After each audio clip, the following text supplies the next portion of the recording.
votre audiovisuel. Radio Télé Lafwa. Soyez toujours branchés.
Parce que pas fait promesse pour lui pas accompli.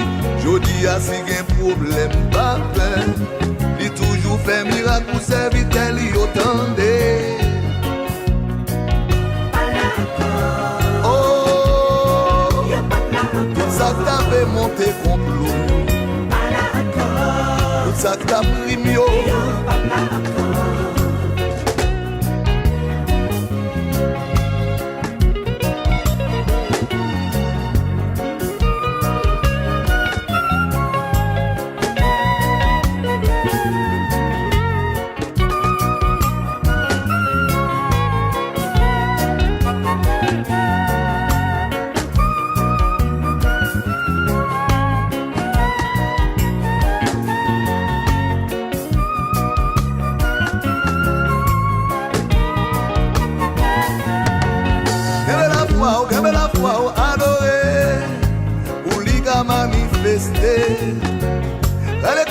Allez cantique, adoré, pour lui qu'a manifesté. Ça c'est parole mon Dieu. J'ai pas quitté, c'est parole papa. J'ai pas quitté, c'est parole mon Dieu. J'ai pas quitté, c'est parole papa. J'ai pas quitté, quelle est la foi, on me dit ou prier, pour lui qu'a manifesté. Allez cantique, adoré. Waba ouais yon manifesté. Ça c'est parole mon Dieu. J'ai pas quitté, c'est parole papa. J'ai pas quitté, ça c'est promesse mon Dieu. J'ai pas quitté, c'est parole papa. J'ai pas quitté, si le monde a diminué, on fait silence, pas balai. Gardez travail la paix avec vous. Si l'ennemi a bataillé, on fait silence, pas répondre. Gardez travail la paix avec vous. Ça c'est promesse mon Dieu. J'ai pas quitté, c'est parole papa. J'ai pas quitté, ça c'est promesse mon Dieu. J'ai pas quitté, c'est parole papa. J'ai pas quitté, si le monde a diminué, on fait silence, pas balai. Gardez travail la paix avec vous. Si l'ennemi a bataillé, on fait silence, pas répondre. Gardez travail la paix avec vous. Ça c'est parole mon Dieu. J'ai pas quitté, c'est parole papa. J'ai pas quitté, ça c'est parole mon Dieu. J'ai pas quitté, parole pour puissance.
amis mi entendez, moi gagne bonne nouvelle pour nous. Kounya là, dans affaire produits cosmétiques, pas de casse tête encore. C'est JC Charming qui a fait causer. JC Charming, c'est un cosmétique store en ligne qui gagne toute qualité produits pour peau, pour make-up, fond de teint, produits nous waterproof et efficace. Nous gagne ice shadow, lipstick matte and lipstick glossy. Ça nous relève rouge à lèvres là. Nous gagne skin scrub, mouth scrub, crème, l'huile, savon, à pile l'autre produit. Pour plus d'informations à commode, contactez-nous dans le numéro de téléphone ça plus 1 772 310 10 28 plus 509 42 74 27 54 plus 509 47 88 79 15. Pour monde qui à l'étranger, ou capable de checker website nous qui c'est https://jccharmingstore.net ou capable écrire nous tout sur presque toute plateforme Twitter, Instagram, Facebook, TikTok, Snapchat, YouTube, JC Charming /JC Charming officiel. Dans affaires cosmétique store online ou mettre quoi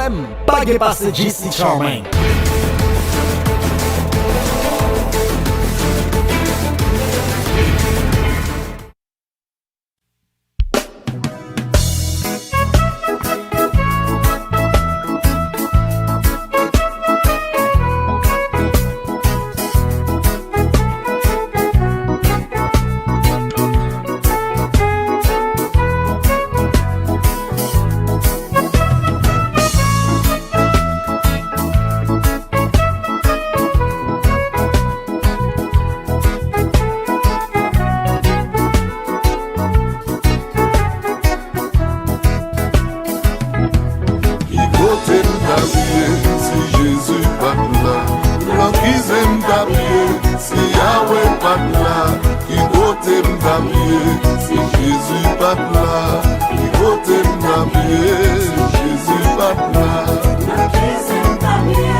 Nous fanatique GNaked Project Show. Après-midi, c'est tout un plaisir pour moi présenter GNaked Project Show dans radio TELE Lafwa. Pour moun qui a regardé pour la première fois, non moins c'est Elda Gedeon qui a host GNaked Project Show. Qui ça GNaked Project Show? Si c'est la première fois vous regardez. GNaked Project Show c'est un show qui dans communauté qui c'est un socio-politico religious show qui mêle tout ensemble, qui font brassage pour aider nous comprendre société nous plus bien. Pour nous qu'à vivre la société avec connaissance, li mande nous pour nous poser questions, li mande nous pour nous faire action, li mande nous pour nous agir, penser, réfléchir comme des hommes et des femmes de Dieu. So, nous voulons éclaircir communauté, nous voulons communauté haïtienne surtout grandir. C'est pour toute raison ça qui fait chose ça à GNaked là. So, si que vous regardez pour la première fois, nous disons bienvenue, bienvenue, comme Créole l'a dit, and welcome, because nous parlons en pile langue là, tout. Nous parlons toute langue, nous parlons français, nous parlons créole, sous bêtise, nous quand même, on panyol tout. So, jodi a, n'a fait un bagay un peu différent, show up un petit peu différent, parce que jodi a, au lieu de nous gagner Sœur Edwina comme guest nous, comme guest host nous, n'a gagné un guest qui pourra parler nous de mental health, qui c'est une conversation qui pas vraiment pratiquée, qui c'est un terme, une sorte de présence qui manquait dans la communauté haïtienne.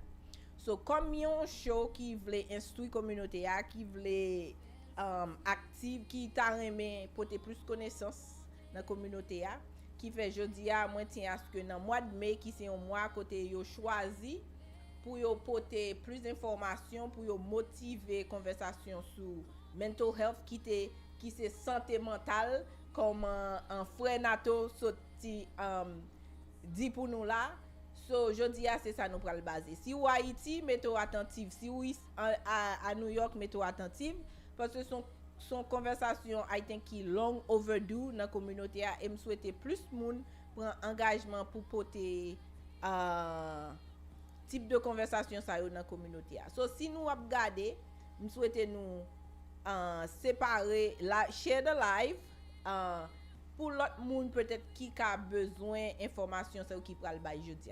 Et tout m'a invité nous si nous ka relé pendant show si nous gen question nous gen droit texte yo dans YouTube dans Facebook côté nous ap live et puis nous gen droit essayer relé radio TELE Lafwa qui c'est host GNaked Project Show. So mais m'a pral passer un peu musique pour nous comme moi toujours fait dans commencement show et puis après n'a continuer. All right? C'est avec lui pour toujours. Ouais, mais palais, 10 000 années. Ouais, pas fini. Ou bien moins doué. Combien moins doué. L'amour sans fait. Combien moins doué.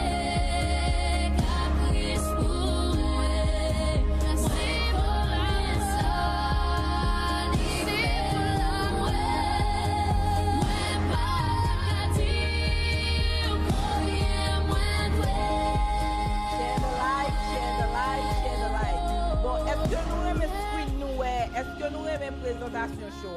Faut nous dire frère Philippe, frère Chachou, frère Gary, frère Nato, faut nous dire tout le monde ça merci pour bel travail à faire dans radio TELE Lafwa. Est-ce que nous aimons screen là? Si nous aimons screen là, give us a shout out. Give a shout out. Dis monsieur merci. Dis monsieur merci. Et comme frère Bénédicte promet nous, c'est comment on dit ça, c'est troqué à Chaïla derrière. Est-ce que nous aimons screen là? Est-ce que nous aimons ça n'a regardé? Est-ce que nous aimons? So again people share the live et puis tout après nous allons commencer. So si nous aimons ça n'a regardé c'est pour nous encourager monsieur yo pour yo continuer faire un bel travail toujours. Est-ce que un bel backdrop yo bon? So thank you Philippe, thank you Chachou, thank you Frère Gary. Nato, thank you, welcome back. Oh, faut me montrer nous qui ça Nato pote ba moi. Ouais, longue moun pas ou mettre pas voyager mais au pote tiki choy pour vous. So thank you for Nato for thinking about me, all right? C'est moun pas qui pense avec. Amen. So thank you friend. Thank you very much. I love the bag and then you know my taste too. Ou sont des qui plein talent la caillou. who thoughtful, and then you actually know my taste. So thank you so much. C'était pour moi. Moi, m'a dit, est-ce qu'elle m'a connaît? Combien moi doué? Combien moi doué? Les Jésus mourit sous calvaire. Christ mourit, c'était pour moi. Moi, m'a dit, est-ce qu'elle m'a connaît? Combien moi doué? Combien moi doué? Combien moi doué? L'amour sans fait. Combien moi Bon, doué? m'a salué tout le monde qui a fêté Pentecost jodi a. Happy Pentecost Day. The Holy Spirit is live at TELE Lafwa. So, je souhaite que nous te enjoy dimanche Pentecost, Sunday Pentecost. So, happy Sunday Pentecost. Faut me dire ça tout. Si on moun pote yon l'autre valise pour moi, sorti lol boa, m'pa gen problème ou mettre potel tout. I can use many. Nous pourrons continuer dans une seconde. Keep sharing the live, okay? Combien moi doué? Combien moi doué? L'amour sans fait. Combien moi doué? Car Christ pour moi. Moi connais ça, il fait moi. Moi pas qu'à dire combien moi doué. Ouais, pas fin dire Hallelujah. Combien moi doué? Donne-moi yo prière. Oh, côté sans lit écoulé.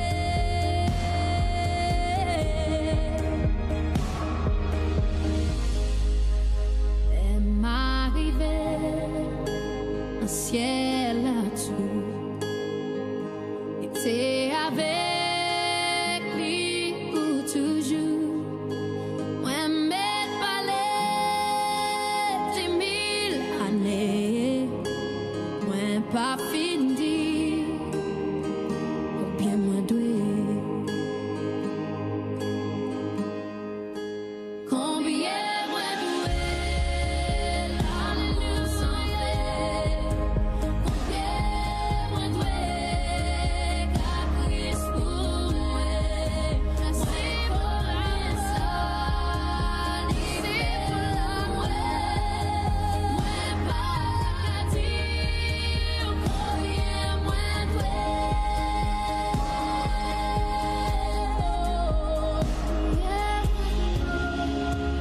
L'amour sans fait. Combien moi doué? Car Christ pour moi. Moi connais ça, il fait pas qu'à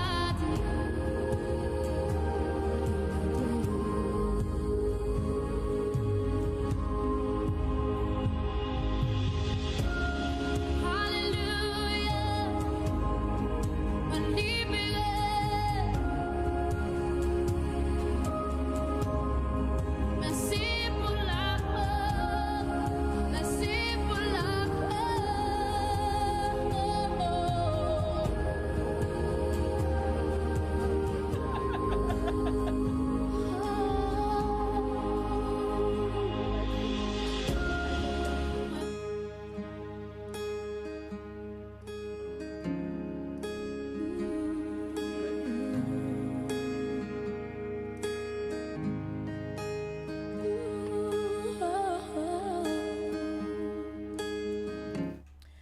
All right.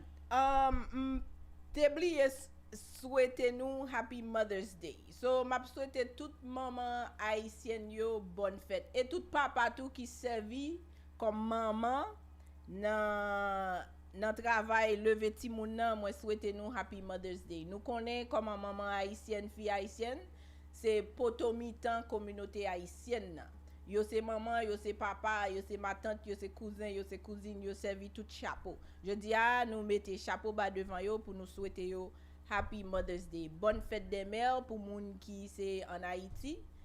Nous te souhaité, nous te fêté Mother's Day dans culture américaine 2 dimanches de cela, mais je dis nous compter respecter, honorer toute maman haïtienne qui dans communauté haïtienne qui a célébré, qui tout ici, qui tout partout dans le monde, nous célébrer ou nous honorer ou nous dire merci pour service ou.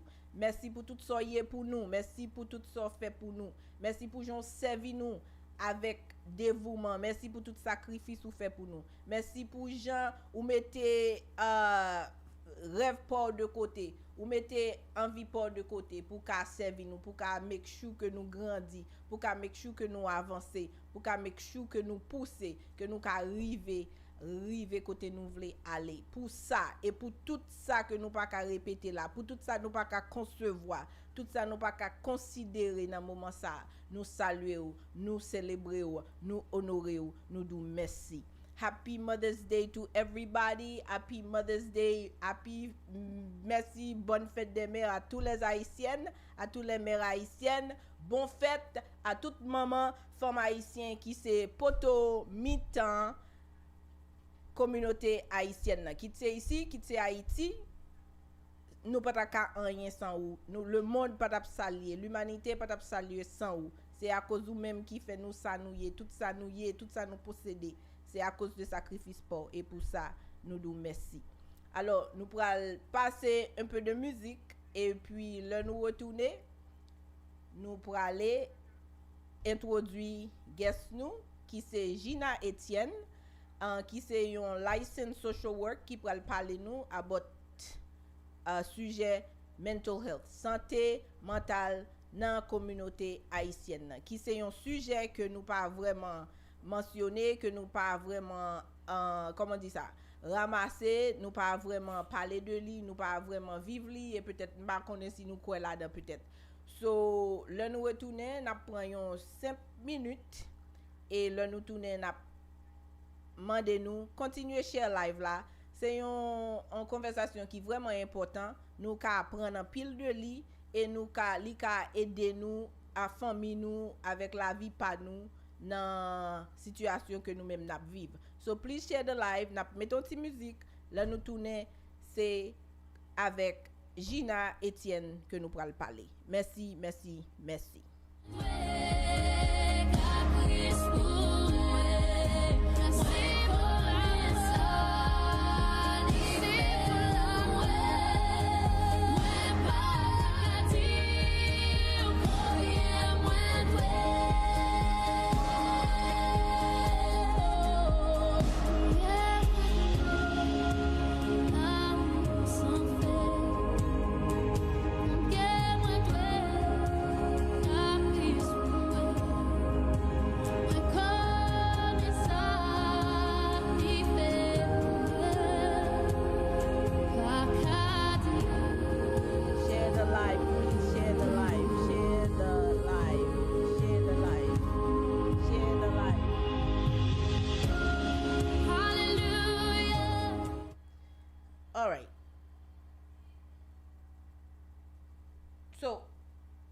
Bonsoir Gina, comment y est? Merci pour présence ou assoya là. Thank you again for having me. As you all know, my name is GNaked. I'm a licensed master's social worker, and I'm so grateful for this opportunity to be on the radio for this interview. Okay, very good. So Gina, c'est une haïtienne, but son haïtienne qui fait ici. So li parle créole, mais gen parti dans conversation que nous pral faire so nous pral faire un échange entre créole et anglais. So gen parti si m'ka traduire plus pour nous, m'a fait un summary pour nous.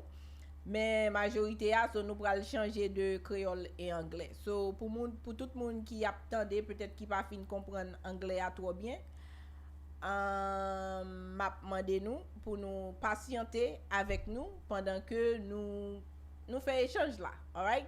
So c'est un sister dans la communauté qui voulait aider même travail nous voulait faire que nous voulons partenaire ensemble pour nous faire aider pour des informations que nous pensons qui est essentiel dans la communauté so patienter avec nous avec langage nous jusqu'à ce que nous fait conversation. Si on moun gen question pendant que n'a fait discussion ça ou voulez poser question, si on moun ta remè relé tout n'a bon numéro côté ou ka relé radio mais sinon ou pas vle relé ou ka poser question en bas live là dans YouTube ou bien dans Facebook and then I essayer répondre. But try YouTube.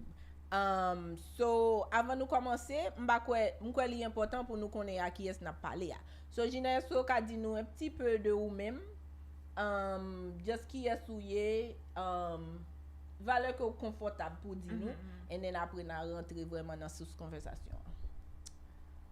So again, thank you for having me. So my name is Gina Etienne. I've worked in the social work field for about 5 years for now. I'm also an author of 2 books. Okay.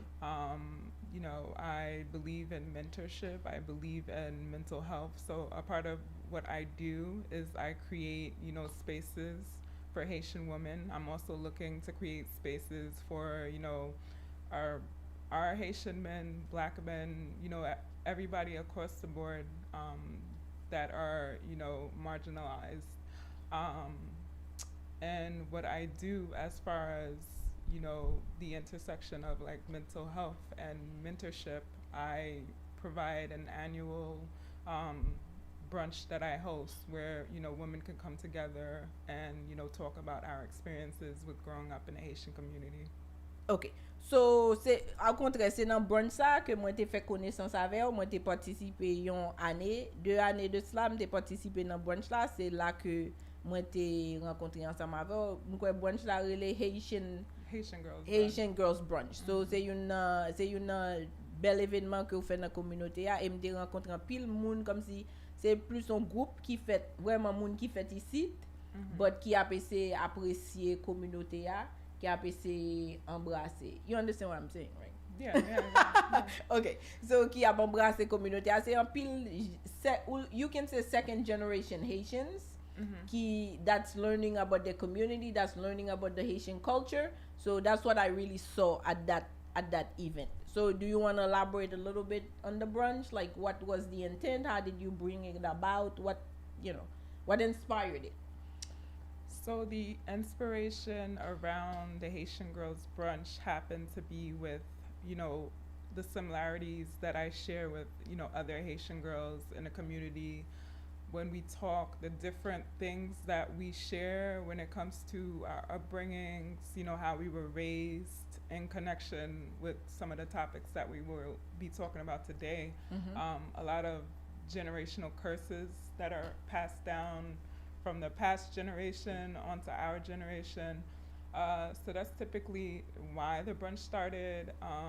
It was based off of, you know, some of my personal experience, and from writing my book, I was able to connect with other people who share the same experience as me. So that's how, you know, the book got turned to an actual event.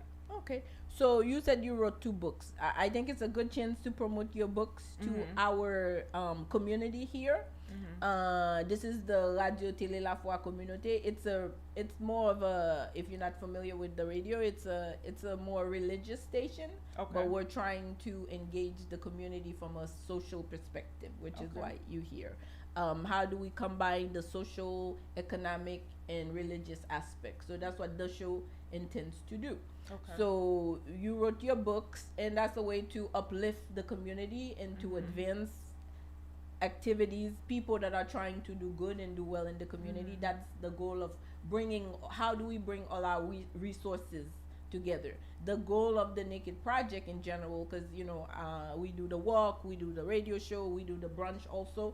And all these things is trying to, how do we unite the community? How do we bring our resources together and bring about a new community, which is networking, which is how I was able to meet you. In those when I tell people about networking, ma essaye parler créole, l'aime di moun comme si pour nous rentrer ensemble pour nous network, aller dans différents events. C'est comme ça que nous ka connaît l'autre monde qui a fait des activités dans la communauté. C'est une façon ça yo que me rencontrer avec ou because on moun te invité dans brunch là. And then moi t'allé dans brunch là and then là étant moi rencontré avec ou qui a fait même type de travail ensemble avec moi. And again on l'autre plateforme côté we do some of the same things but you do it from your perspective and I do it from mine and we can still work together. There's enough space for the both of us. And I think just you and I sitting here because nous tous les deux fait brunch. We all about the Haitian community but we do it from our own perspective and I think that's important pour nous démontrer là because nous gen doit dans même route, right? But there's still enough space for both of us to operate and then we can even work together for the greater good. So again, thank you for being here. But do you know about Leave You? Can you tell us about your book? Maybe I see you have them. Maybe you can show it to the camera that people can see the books you've written. This is the second book that I wrote. It's called Haitian Girls Brunch. So this book, I wrote it to basically uplift, Haitian women in the community, to just promote the idea of hosting, curate like discussions involving like our experiences, just a variety of like topics. In this book, I talk about the importance of therapy for Haitian women and girls. I also talk about, certain taboo topics with dating, domestic violence, sexual assault, or everything. Oh, great. Yeah. Everything we don't talk about in the community. Everything we don't talk about. So that's what this book talks about, dating in the Haitian community. Single, mothers, everything. I touch up on all the topics. Cooking, being told that we have to be domesticated in order to, Oh, girl, you don't want to touch that topic. This show is known for refusing to cook for the men. Maybe we'll touch about that just a little bit later. Yeah, you'll get your own perspective on that later. But let's keep again. it. You said the show is. I'm sorry. You said I didn't hear You said the show is. The Naked Project show.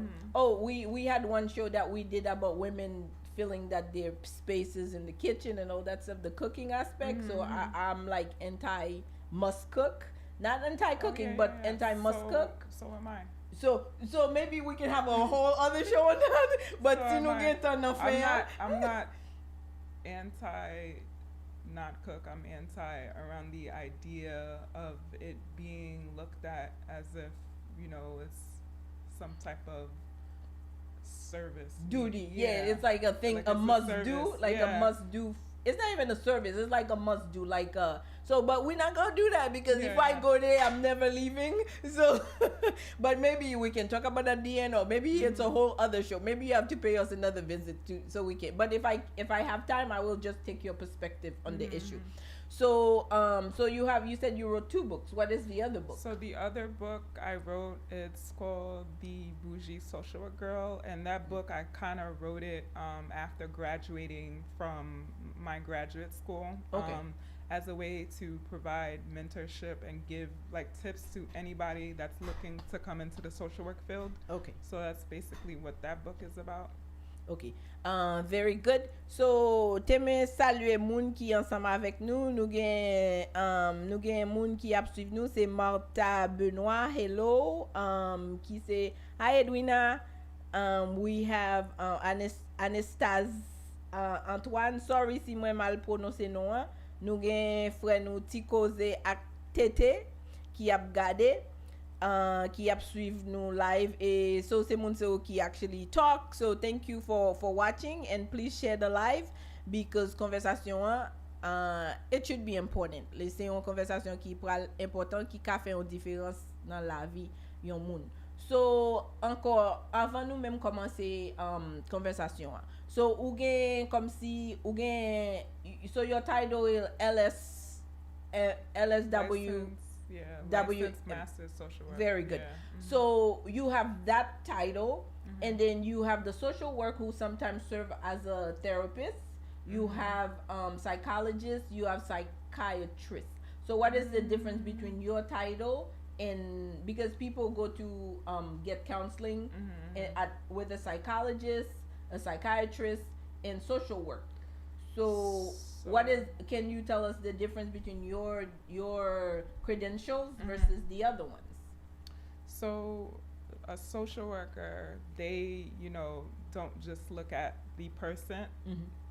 They look at the person's surrounding. They look at every other factor Aspect. that can be affecting the person. They look at the person's environment, social aspect. They look at, biological aspect. So it's not just only looking at the person only. And then with the social work field is very broad. There's a lot of things that social workers do. Okay. There's a stigma on our profession because a lot of people think that we just take away people's kids, when that's not the case. There's social workers who work in a prison system. There's social workers who work in a school system. They work in child protective services as well. They serve for elderly. They work in a hospital. So our field is pretty broad. What I just listed is the general basics of the social work profession, but we also can do therapy and counseling as well. A psychologist, from my understanding, they just focus on the person only. So if they're going to therapy, they're going to be looking at, from the person's perspective and not outside. The environment. Yeah, Okay, the their environment that they're environment. in. A psychiatrist, they're basically, they can provide counseling, but it's they prescribe people medication. Yeah. Okay. So can you prescribe people's medication as No. a licensed social worker? No. Okay. So who would you recommend, like, for people, if only if you know, like, if because I'm not trying to ask you anything that is outside of your profession or credentials.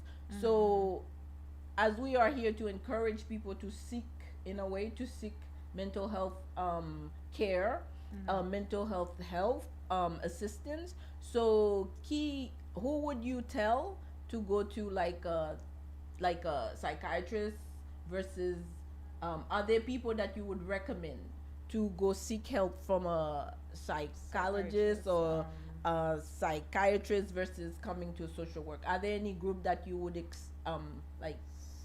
So with me, I just recently just started doing therapy in January. So I wouldn't be the person that would be advising people where to go. I work for an agency. So typically the way it happens, if a person is coming from the community and they're looking for mental health treatment, they would probably look to resources. It wouldn't be something where it's instant. It's like, okay, there's something wrong with you, you need medication. They would have to do like a assessment. Okay. To what it's called in my profession is a biopsychosocial. So there's an assessment that's done to try to figure out, along with other things, there's other assessment tools that we use to try to figure out what is going on with the person, with collecting like data. Okay. Yeah, if the person says that, they've been depressed, they haven't been sleeping, their eating changes. They look at the duration on how often it happens to be able to then assess the person and then to figure out what steps they're gonna take to better assist the person. Okay. Yeah. So someone could come. Let's say someone were to come to a social worker as for therapy. But so if you realize, like, based on your assessment, after you talk to this person and you conduct an assessment, so if you realize that someone that may be in need of medication, then you would refer this person To the psychiatrist. Okay. Yeah. Okay. So they would be either referred out or if that's a service that That's my provided? agency Okay. provided. Yeah. Okay. So my agency, I work alongside of a psychiatrist at Okay. one of the jobs I do have. Okay.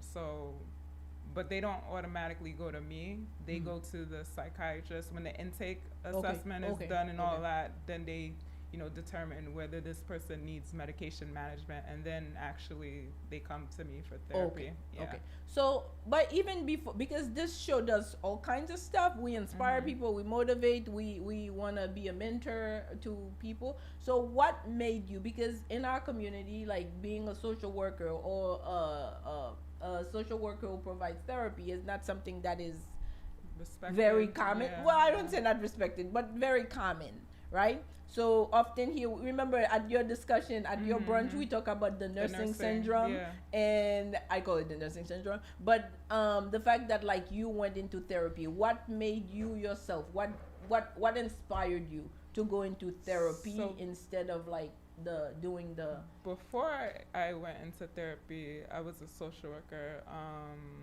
I didn't think that I was gonna do therapy. I recently passed the licensing exam this past January. Well, I Okay. should say December. It was closer to the 2 days before the new year. Okay.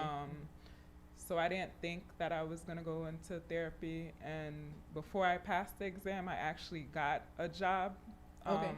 where I provide therapy, and certain jobs they allow you a time frame where they give you a time limit. You have to pass the licensing exam before they call it it's a limited basis. So they only keep you if you don't pass the exam. They can't keep you okay while got it. you're unlicensed. So I was able to, I got the job, and then I ended up passing the license around the time that I actually started it. Okay. So therapy really came last, after becoming a social worker. So with that, and I kind of mentioned that it's not really respected. Based off of my personal experience, every time I would tell somebody in my family that I'm a social worker, I would hear discouraging, Thoughts, statements. ideas, yes, yeah. So that's why I, kind of mentioned that it's not really well respected. Probably because of the stigma that I spoke about before attached to it. About how like most people think that social workers take away, their children. Their children, okay. And whatnot, and that it doesn't really pay well. So that's one of the reasons why it has that stigma. And then the other question you asked is, why did I become a social worker? Yeah, what inspired you? Like, did you know someone who was a social worker? Did you have an experience, or like, did you see someone in your family? As far as the inspiration in my family, we don't really have that much. Well, growing up, I wasn't exposed to anybody that's a social worker in my family. Okay. I've always wanted to become a social worker because I just have, the traits of, being caring, being nurturing, Wanting to help. wanting to help people. I have a passion to work with, the youth. Okay. As I got on to studying actual social work, I noticed that it's more than just helping, the children and teens. I noticed that it's also broad. I had an opportunity to work with the elderly population. Okay. So for, I would say about 5 years, I've been working with majority the elderly population. Okay. So basically my, experiences of wanting to help, wanting, to be an advocate in my community, has led me to become a social worker. I hope I answered. I think you did. Yeah. No, I think you did great. So, si nou vle pose question, si gen yon moun ki ap tande, ki ap suiv show a, ki pa kompren yon bagay ke Gina di nou gen dwa mande, and then ma ese tradwi pou nou. So, alright, so hello Sir Yannick Destin, thank you for watching. Please share the live. Ok, so nou pral pase because nou komanse a pale, but mwen vle entre nan issue a. Ki sa ki, can you describe what is mental health? Because we say the words, but it covers so many different things. So can you, in your most simplistic fashion, for in a simple jargon for people who's like science or psychology is not their jargon, can you explain in the simplest of terms what is mental health? Okay. Yeah. So mental health, it kind of looks at the person's emotional, psychological, and the person's social, how the person functions with their everyday life. In terms of mental health, the example that I can give to really describe the definition, let's just say that, someone goes to work every day, and they are able to function normally, and then when they go home, their functioning is like low. There's a terminology for that, and that's really coming up a lot. I think I'm trying to cross over to Creole, but it's not gonna work. Okay, go ahead. You stay in English. Yeah, they call that terminology a high functioning person who could be depressed. Okay. Yeah. Okay. And so when you say that, so you saying that I'm gonna try to translate. I'm gonna be the interpreter here. So ou di like on moun ki ale travay so li fonctionne très bien. Like nan travay li fait tout ça pour le faire, but l'el vin la kay li an jan like kind of go down a little bit, like depressed, just in that not very vibrant, like would you say? So that's what you're calling like depression. So under mental health, I know people talk about depression, anxiety, trauma. Are you able to explain those three terms for us? Trauma, depression, and anxiety, because there's so much to talk about. I don't want to overwhelm you, especially with our Creole situation and all that, but are you able to describe those three terms for us? It could be in English. I'm trying to think a way to describe it so you could be able to kind of sort of explain it. No, it's okay. You can Okay. just explain it. We'll take our chances. Maybe I'll do a summary after it, but you can explain it just to make it more. With trauma, the way that I can explain it in the simplest form, trauma has to do with, an event that happened to somebody. And it could manifest in different ways. It can manifest in a form of anxiety, where anxiety can be shown also in a physical state, where the person will have things like heart palpitation happening. Their heart rate might be super fast. Their breathing, it might transform as a panic attack. Depression, in the simplest form, how I can explain depression so that you can be able to translate it. Depression has to do with how a person feels.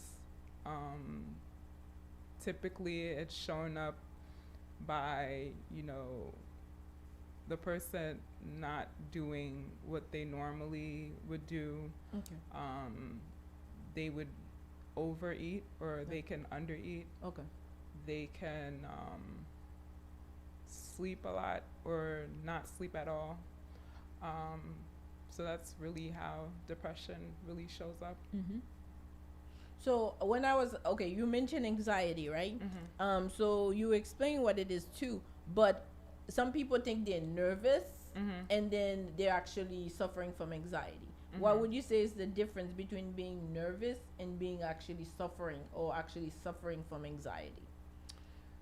I think nervousness is something that is, I wouldn't say the way I would describe it.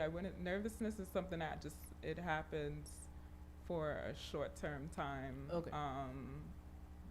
with like speaking, it's typically normal for somebody to feel nervous or overwhelmed. But with anxiety, it can be something that is short term, and it could be something that's long term as well. It really depends on how the person's anxiety manifests. I mentioned before, the person, when they have anxiety, they can have like symptoms that presents itself as with nervousness. It could be something as like fear Okay. only. Okay. Yeah. Okay. So, but what causes, what would you say causes anxiety? Anxiety can be caused by fear too. Okay. Yeah. Okay. So again, you talking about these three things, but what are the not only the side effects of depression? I want you to go back to trauma, right? Because a lot of us are affected somehow by some type of trauma, right? But because a lot of time in the Haitian community, we don't have names for these things, and so they happen to us. We just say something bad happened to us.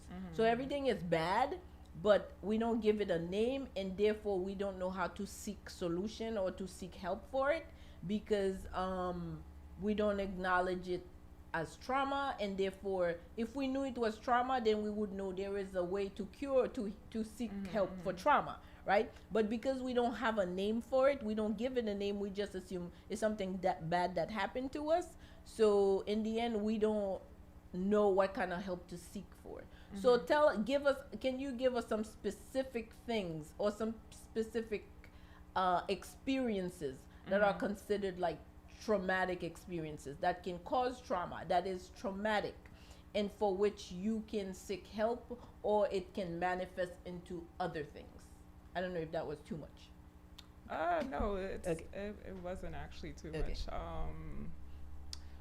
What a big thing that I see, not just, well, it doesn't come up in my work because I haven't had that opportunity to really work with a lot of Haitian people. But from what I've seen growing up is,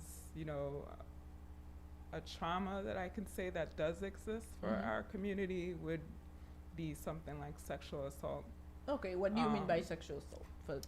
Just describing. Just describe it. Okay. Sexual assault can be someone who is sexually abused, someone who was molested, someone who was raped. So that's along the terms of sexual assault. And the way it can present this way as trauma is, by the person being exposed to the constant, act of violence, like act of being like raped, Raped, or okay. Or it can show up in the person's dating life if the person doesn't really seek help after that event happens. Okay, so you said the sexual violence is one. What about divorce? Can divorce be a form of trauma? It really depends. Okay. So if the person was in a situation and they were being emotionally abused, if they were being, beaten all the time in a situation on both sides, whether it be the woman or the man, it could present as trauma.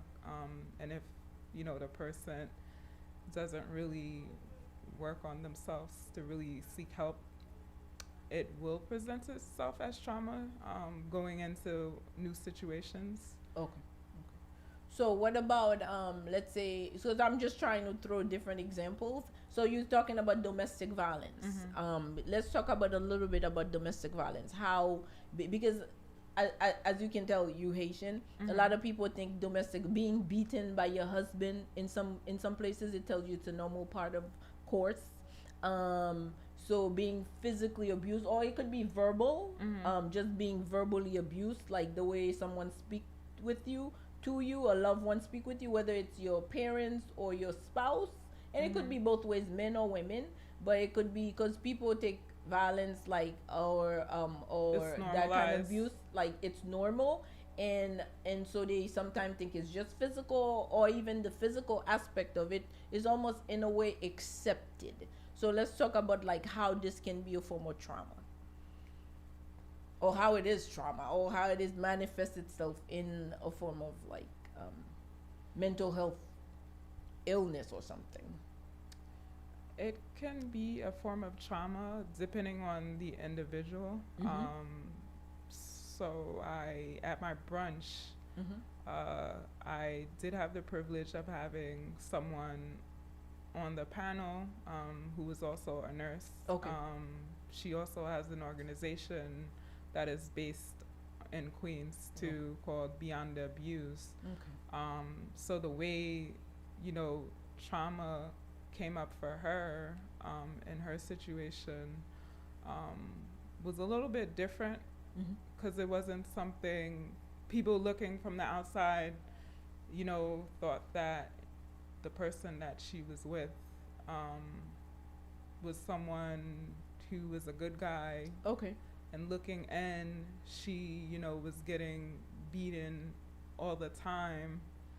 And when she would call the cops, her neighbors would tell her, why are you calling the cops for this person? This person is a good guy. And, basically telling her, that she's in the wrong for what she's doing. For calling the cops on someone who's abusing her. Yeah. Which they tell you all the time. Are these people, would you say those are Haitian neighbors, or just like don't know? That she didn't really specify. Okay. She didn't really say if they were Haitian neighbors, but I think what people they look at is what they think they know of someone. They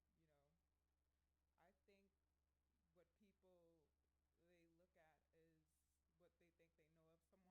at how a person is On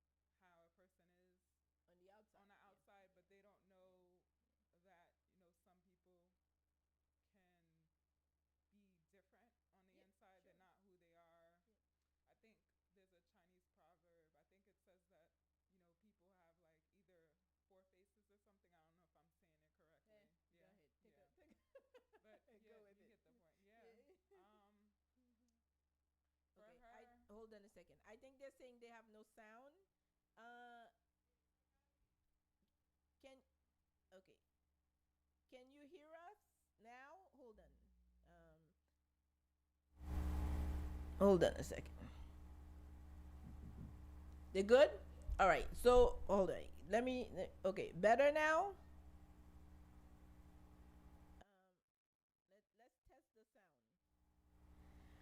sound. Can you tell us if you can hear now? Can you hear us now? Can you hear me now?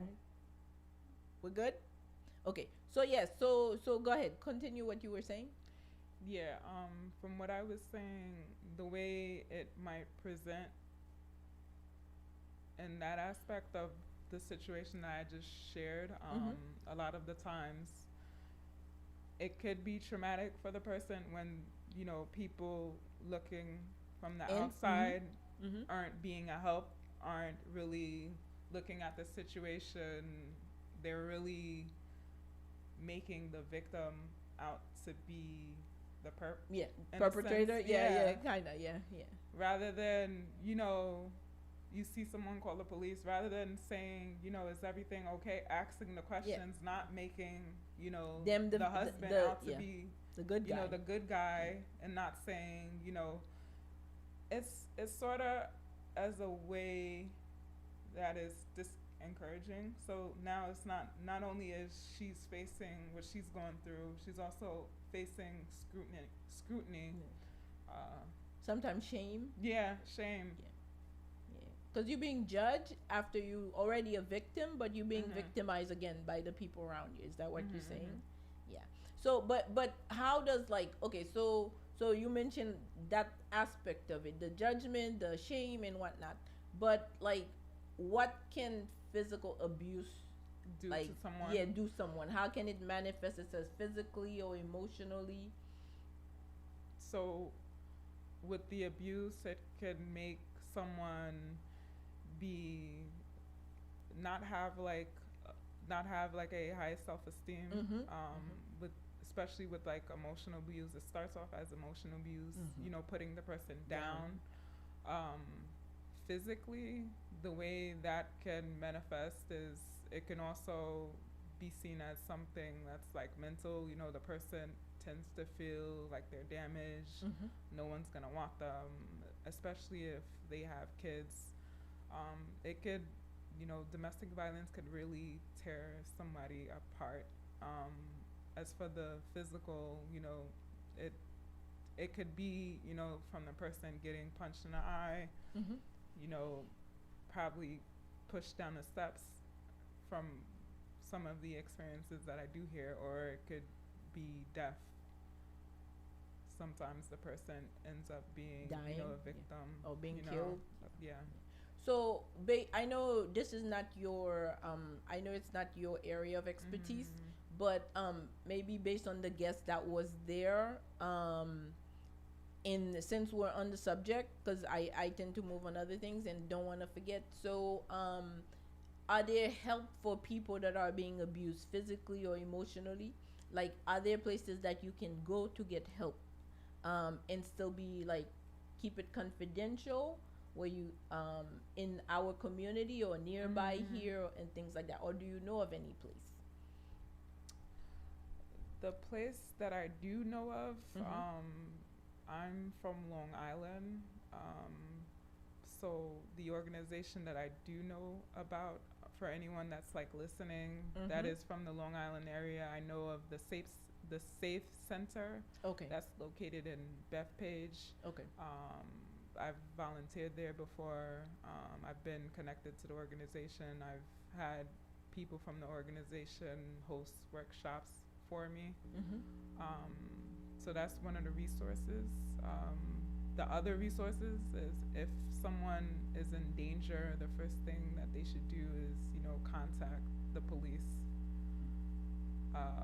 Basically, if you find yourself in a situation where you don't feel safe, you know, contact 911, and then go from there. I know it could be a tough situation, reaching out to the authorities for somebody. It could be something that's frowned about, especially in the Haitian community. You know, it could be something that you don't want to go through because you don't want the person to have a record. As far as, you know, resources, reach out to friends and family, let them know what's going on. Don't isolate yourself. And that's the best way that I would be able to provide, you know, information regarding that. Okay, so just briefly, some people that are being, well, our community, people that are being physically or emotionally abused, sometimes they don't seek help because they don't see it as an abnormality. Like, to be beaten by your spouse, especially by your husband, is almost part of the marriage culture, pretty much. Or you wouldn't want to break your marriage by calling the police, or disavow, like disregard or disrespect your vows by calling the police on your spouse, or maybe affect. Can you, I don't know if you can tell us again, I know it's not your area, but can you, because a lot of people also stay in the marriage because of their children. Can you tell us what, based on your general knowledge of mental health, how an abusive household can affect the kids? How can it be, or can it be a form of trauma for the kids that are in the home, in addition to just the wife or the husband, whoever's causing it? It can, in fact, be a form of trauma, especially if children are being exposed to the idea of violence in the home. So if the parents happen to be in a domestic dispute, it can cause, you know, some changes, and it can affect the way that the child will respond to certain situations, especially in the school. If they are in school, you know, they might go to school the next day and they might display some behavioral changes, and that's something that is often seen, and you know, and sometimes the children are a little bit apprehensive about speaking about it, especially if it has to do with their parents, um, and whatnot, and not wanting their parents to be in trouble with the law. But it does, you know, in fact, cause trauma for children. Okay. So can a child witnessing, the reason why I'm emphasizing that is because a lot of people stay in domestic relationship, like married couples, women especially, they tell you for the betterment, for the safety or the well-being of the kids. Say, I'm gonna say it in Creole. Gen an pil moun ki rete nan mariage kote soit mari ou bien madame yo kale ou bien abat yo ou bien derespekte yo, because yo di ke it's the kid is better off With in having a two-parent household. with having a two-parent household than having an a two-parent household where it's Having a abusive single. versus having a single parent. Can you comment on that, like based on your own experience, understanding, education, what have you? What I can say about that, even though, you know, it's not my area of expertise, what I can say about that, you know, staying in a situation like that is unhealthy, it's toxic. It down the line, it can have some drastic effects on the kid. You know, the kid it could present itself whether, you know, in the person's relationship or whether the person will go to school and turn out to be abusive to somebody else because it's something that they saw in their household. They might have saw their mom, whether their mom or dad smack their father, and they might think it's okay, you know, for them Do to the hit same? do the same to other people because of what they were exposed to. And it's not something that is healthy. And if, you know, again, I don't want to kind of be the spokesperson of, you know, having people stay in toxic relationships. But if, you know, you are, you know, a victim of domestic violence and you're looking to keep the family together, go to counseling, couples therapy, see if the person would be willing to change their behavior for the betterment of the future of the children, or if this is something that continues to still persist in the relationship and there's no changes, you know, take, you know, safety precautions to kind of end the situation for the betterment of the children. Okay. So, so that's one aspect. So we talk about the domestic violence aspect, and so what other ways, as like, what other experiences that has caused trauma? Can death cause trauma? Like, I'm just trying to bring out, because again, we suffer. A lot of people are suffering in the community, but because we don't give a name to this, to what experiences and what they can affect us, so we don't seek help because we don't have a name for what we're experiencing. We don't understand it to be a problem because we're used to that being the case.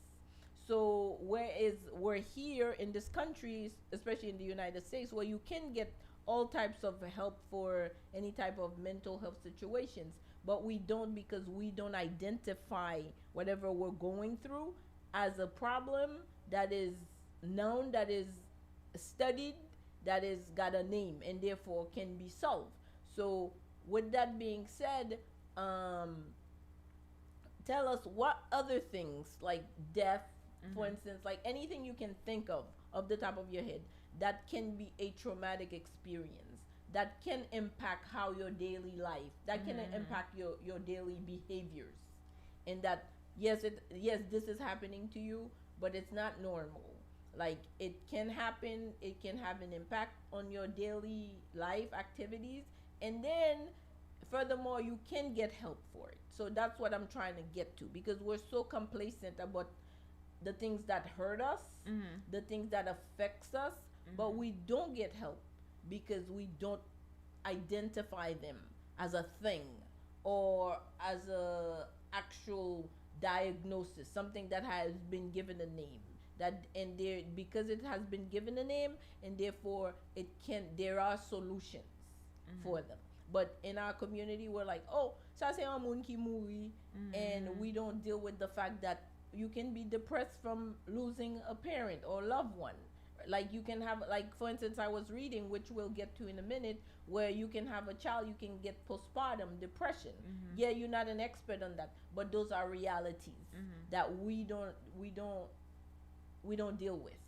We don't seek help, because you can have a kid and you like so depressed, so sad, and you think like it's because you're tired or because like whatever. But then there is a name for it. There is a problem. It's a problem. It's been identified as a problem. There's something that causes it, and based on that, there are solutions. You can get help for it, but we don't, because we don't identify them. In our country, they don't have a name for these things. They might give you a T or something, but they has no name, so therefore we can't go and like know that, okay, I'm not feeling good. I just had a baby, I'm not feeling good. Like somebody slapping me, it's not a good thing. It has an impact. It manifests itself in other ways. So I don't know what you can say to those examples that I've given. So what the biggest thing that I am seeing, especially because we just came out of, I don't know if we're still out of it, the COVID? pandemic. Yeah. That was a traumatic experience for everyone in itself. A past current event that I don't know if it's a past, it's not really current, would be 9/11. Okay, yeah. Hearing, about, the Twin Towers falling, the terrorist attack, even with, at that time I was young, even with, people within that age group, and just in general, everybody, having to deal with, the impacts of that, and being fearful when going through the airport, the whole thing that, transpired from that event, that could be traumatic. School shootings, traumatic. Yeah, like for instance, somebody dying. Since we're more commonly, like, let's say we all identify with death. Let's talk about how death, losing a family member can, or getting a diagnosis, a terminal diagnosis, how that can be traumatic, or how that can impact you, like your family dynamic or one person, like. So with death, especially in our community, I don't think that's something that's really dealt with. I don't think there's any grieving in our community when it comes to death, especially when, someone might have experienced, death in their family. It's something that probably occurred to them often, and there's no way of them really dealing and processing, what that person was for them. Typically, it's when it comes to death and mental health, it's not something that's really addressed in our community. Honestly, I wouldn't know how to like kind of answer that question. It's just something that I'm still, working on to understand. So are you talking about like not understand what impact death can have on a person and a family member, like the experience of suffering through, watching your parent die or something, watching your kid die, like that can be pretty traumatic. So do you know, if you know, like how that could manifest itself in your daily activities? Can it bring about depression? Can it bring about like anxiety, sad, like whatever? To answer that question, the way that someone dealing with death, how they would respond to situations, they would isolate themselves. They would be sad. They wouldn't, the normal things that And they've done, okay. especially if it's been, back to back, Okay. where they've lost someone. Um, Without this person, seeking, help, they wouldn't be able to return back to a normal life without, dealing with the emotions Okay. that came to, all of those deaths that transpired. Okay, thank you, thank you. So now we're gonna get into, so we know like mental health can affect like kids, can affect, I mean it can affect everyone. But let's talk about like briefly, if you can just give us a brief synopsis of how mental health can affect young, especially teenagers, and how it can manifest itself. What parents are to look for when they have teenagers, um, like how does depression or anxiety can manifest itself in teenagers as yeah. So the way that mental health can affect younger kids and teenagers, and what to look for, um, it's difficult to be able to assess that with children, especially if someone is not familiar with some of the terminologies. They wouldn't know what to look for, Okay. because when something like anxiety shows up in a person, being that we're talking to a Haitian audience, the rhetorical question I would ask is, how would a parent be able to take something such as anxiety seriously? How would they be able to recognize that? That's why I kind of mentioned that it would be difficult, especially if they have a child that might be nervous and that might be shy. Okay. So it's not something that they would be able to To be able to identify? identify Okay. in a child. Depression, maybe Okay. it's something that they can identify depending on what the child normally does. Okay. If the child has like a routine where they come home, and they come home, they greet their family members, they do their chores, and you notice that there's like some sort of change. Okay. The child comes home and he doesn't do what he normally does. Okay. The way to assess that situation is, having a talk with that child, asking, what happened today, you're not your normal self. So that's how you would start to sort of assess the situation, having conversations with the kid. And I don't think that's something that's really done in our community, especially when the parent is, working like multiple jobs. Okay, very good. I'm glad you came to that. Yes, go ahead. Yeah, so it's something with a Haitian kid. I don't want to generalize every Haitian kid. But if the parent is working multiple jobs and they go to whatever, the babysitter, or they're being Yeah, watched by a grandparent, that's something that might go unnoticed, because typically they'll think that, oh, the kid is always bad and is always misbehaving. So I don't think they would be able to recognize that. It's typically recognized in parents who are are able to see there's a difference in the children's behavior in school, being connected to the school, going to parent-teacher conference, being able to talk to the teachers about how the child is in school, Okay. because sometimes it could be picked up by The the teacher. social worker Okay. in school. At my job, we get a lot of referrals from schools stating that the children might have came to school and this is the behaviors that they're presenting, and they often come to my facility or the organization that I work with to kind of deal with certain mental health issues that they're going through. And typically in our community, when a child would be referred to a social worker. Mhm. The parent would be against it, Oh, okay. would be against seeking help. The help, okay. So that can be a sort of a disservice to the children, especially if, the child is presenting, certain behaviors that they don't exhibit at home. Mhm.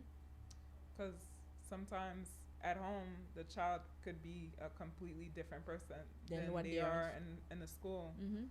So a lot of the times that would go under the radar because the parent would be like, oh, not my child. This Yeah. is not who they are at home and whatnot and Okay. stuff. So they would reject the idea of, them seeking mental health services or being on medication, which is another thing that's like frowned in the community. The The- medication the aspect. medication aspect, yeah. Okay. Okay. So that's I'm asking you this as a Haitian child. Both your parents are Haitian, right? Mhm. Okay. So, and based on your training, Mhm. what are your views about like child like Kale Timoun, right? Mandilan Creole, because you all need to hear this.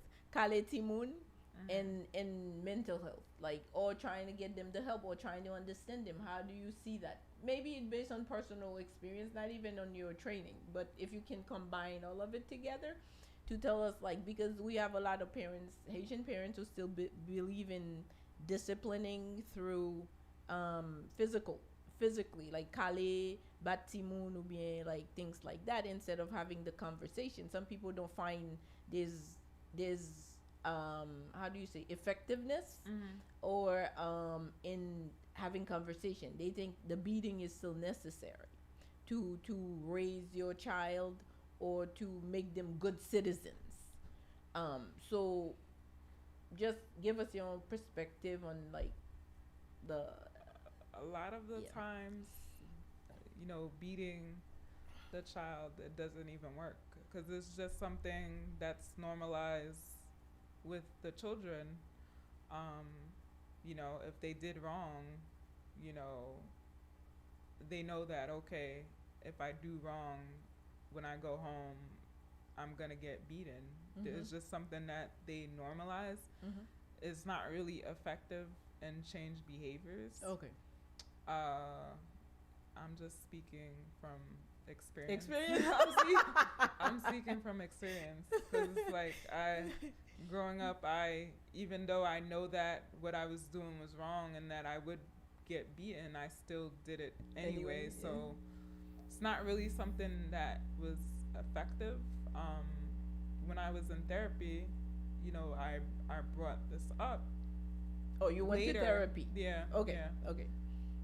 It's something that I brought up later in therapy, and my therapist was saying, "Do you know that it's connected through a lot of things that might be traumatic and the way you respond to certain issues?" And I would tell her, "No, this is something that I normalized. Like, it was a part of my normal Yeah, life growing up. you get beat up. You Yeah, do the wrong yeah, thing. it's- Your parents not happy. They beat you. It was something that's a part of my childhood, but it's something in my field that's looked at as child abuse, especially if marks are being left.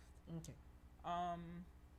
If there's bruises, if there's like line marks, it's something that in the Haitian culture they don't like. It's something that is labeled as child abuse, and if it's something that's present or something that can be seen, the child would be questioned, and someone would have to then call it in to child protective services to further investigate. I'm not sure if I answered the question. I think you Yeah. actually just mentioning. So I'm gonna ask you this, and you don't have to answer, and you can. So you said you went to therapy. What are some, I don't know, it may be personal, but what is one thing that you would say that might have led you to going into therapy? If you can discuss it. If not, it's totally understood. Because the reason why I'm asking you this is that most people feel like therapy is not their thing. Like, why would you it's go for to crazy- therapy? it's I'm not for someone who's crazy. crazy, Yeah, yeah. so and that's the reason why I'm asking if you can divulge what made you go, because a lot more people are going into therapy. Like, I would tell every Haitian to go to therapy, but but if you can divulge what made you go into therapy, that'd be fine. Or if you can generalize what are some good reasons why we should all go to therapy. I started going to therapy because I had a lot of issues I had to deal with. I had anxiety Okay. growing up, and the anxiety would cause me to have like panic attacks. Okay. So that was the reason why I sought out therapy. I was in therapy to deal with outside, relationships, whether it would be with my family members, friends. Later on, it became relationship, dealing with, toxic relationships. Intimate relationships, or Yeah, just yeah. so if I may elaborate on that, I love that you touched that, because that is something we deal a lot in our community, like the intimate relationship that can be toxic. But again, because we're so used to being beaten since we were kids, we like being abused by our own parents and stuff in a way. We don't, when we get to those toxic relationship, we don't see them as such. Can you describe what a toxic relationship is? Based on your Toxic- experience. Yeah, based off my experience. Yeah. To describe a toxic relationship, What makes a thing toxic? What makes a relationship toxic? Because people throw that term out there, like toxic relationship. I'm not. But what makes a relationship toxic? What are some factors? What are some identifiers that that would make something a relationship not good? what makes a relationship toxic is someone not valuing you, Okay. someone not respecting you, someone not respecting your boundaries, someone being manipulative, someone being emotionally abusive, just someone who is insincere. Okay. Lying, Yeah, lying Could be toxic? Lying could be toxic. because we yeah. take that as normal. Our men can have. Cheating, Yeah, cheating yeah. could be cheating could be toxic. Toxic. Okay, okay. Although that's not really something I, saw going on in my relationship. So I don't know if I could answer the cheating part, but that is something that is seen as, being toxic in a relationship. So, again, not based on your own experience, but Mhm. based whatever general experience you have. What would make cheating? Because we normalize cheating in our community, in some of our relationship. We think like, oh, a man is allowed to have a couple women, and it's cool. What are some? Why do you call cheating toxic? Like, what makes it This is- uncool to cheat? You're asking for a what makes cheating uncool? No, because you It- say it really- toxic, right? Like, yeah. it's like, so what are some stuff? What's some reason why you would say cheating is toxic? Like, basic reasons, like. Well, for me, in the event that if I was in a situation where the Mhm. person was cheating on me, Mhm. those are not the terms that I agreed upon, and that's not something that I would value or something that I would stand for. Mhm. So that's what makes it toxic. It's, the person's belief and what the person is willing to accept as their norm. Okay, so if you were to describe toxic, describing it, not even how it manifests itself, but how do you define, like, what does toxic look like? Oh, What toxicity. does- What does it look like? What does toxic look like? Because I'm trying to paint a picture. What the like? I know I'm going beyond boundaries here. Toxic can be someone who will guilt you for something. Okay. So if you know you're having a conversation with your significant other Mm-hmm. and they ask you to do something and it's something that you feel that it's not that you don't want to do. Maybe it might be something at the moment where you can't do, Mm-hmm. you know, or it could be something that you don't feel like you need to do, and the person could, you know, really guilt trip you into, Okay. you know, saying, you know, such and such does this for their girlfriend, or I spoke to my mom about it, and my mom thinks that you're a terrible good. girlfriend. Yeah. That's something that's like toxic. Yeah. So you're saying anything that makes you uncomfortable, anything like in the relationship, any type of behaviors that makes you, Any behavior that is, you know, conducive to your mental health is toxic. Okay. I would say would be my definition of toxic. that violates your values. Would you say that Mhm. any type of behavior that violates your values, what you believe to be, I was reading this there's this lady I read about. I forgot her name, but she wrote a book about sacred contracts, and one of the things she talks about is like betraying yourself. There are certain behaviors that makes you betray yourself, and that's how you know like you violating whatever, is when you betray your own sense of self, your own sense of values, and then just to satisfy someone else. Et c'est comme si like ou fait un bagay que ou pas vle faire, ou pas ta vle faire ou même, but on moun a ba ou raison pour qui ça doit faire, ou bien yo dou ya quitter ou si ou pas faire. Yo pral prendre l'autre moun sou pas faire. That's Like yo toxic. pral faire ou, like or yo ka bat ou bien rele sou ou rele ou mauvais non. All those things, would you say they're toxic manifestation or acts of toxicity? And the reason why I'm glad like as your conversation, because that's how I like to do interviews, as people are talking based on what comes up, I try to elaborate on those things, because the goal of this interview and many of what we do at the Naked Project show is to dispel what is normal, because a And what lot is of not. unhealthy behaviors that we're normalizing based on our culture, based on our cultural perspectives, lundi sans créole. So gen an pil bagay nou fè nan communauté haïtien ki anormal, not only anormal but ki mentally unhealthy. But nou fè yo, nou recevwa yo, nou di la ve yo, because we say it's part of the culture.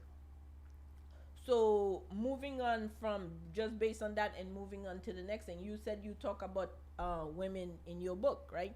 So let's talk about how, if you know, or based on whatever information you have about how mental health affects women, specifically women in our community, how those two things come together, mental health and our women. Yeah, you were mentioning, you know, things that are toxic. And something that is really toxic growing up as it relates to women is, you know, body shaming, colorism, you know, being told, you know, that they're ugly, you know, they're fat, they need to lose weight. That's something that is seen as our culture that could be detrimental and toxic. Okay. Telling a girl that she's too dark, you know, her you know, hair is too short. You know, those are something that might present itself as a mental health issue, especially with growing up. That's something that I've heard a lot. Okay. Not personally me, but I've been, well, some of them, I've been exposed to some of those behaviors where, you know, in our culture, you know, they big up, you know, light-skinned Okay. people Kids. a lot. Okay. If you were dark-skinned, you wouldn't be praised often. Okay. if you were overweight, you would be ridiculed and you would be told that you need to lose weight. So those are some of the toxic things of our culture that can, present as a mental health issue for, the women in our culture. What about relational wise, like in the home, like the women position, the position that women hold, like in the home and stuff? How can that be like an impediment to like their mental health? Position as in Like, their like role as in a their role, mother? yeah, role as Okay. mother and wife and like girlfriend even. So typically the way that might present, especially you brought the topic of postpartum depression, a lot of the times that is another issue that is not talked about in our culture.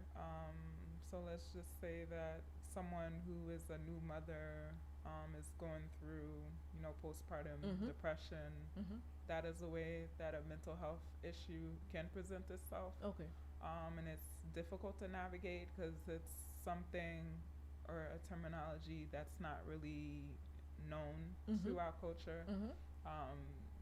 They might brush it up and normalize it, as something that has to do with, Yeah. being a new mother Yeah. or something, or And don't know to seek help for it. Yeah. Yeah.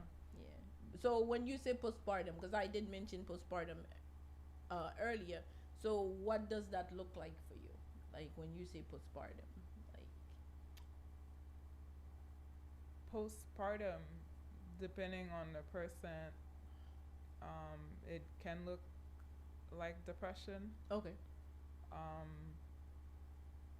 Someone who's postpartum can present with suicidal thoughts. oh wow, okay, They could present with not, feeling confident in being a mother. okay, It could present as them wanting to harm the child Okay. sometimes. Okay. So there's a lot of factors to that from what I know. okay. Um, No, that's good. Yeah, No, yeah, those are yeah. important stuff because sometimes we don't like we see people behaving a way, and sometimes women have kids, especially in our community. Now in Haiti, you get a lot of help, right, when you have a baby. But here, there's not a lot of people. Everybody's working, and the husband sometimes they say that's a mother's job, and then nobody come and give you the help.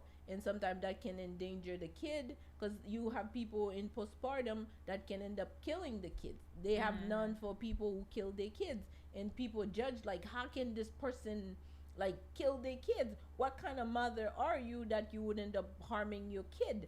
Because there was I don't know if you were even alive then, but there was this woman, she killed 5 of her kids. She drowned them, but she had a bunch of kids.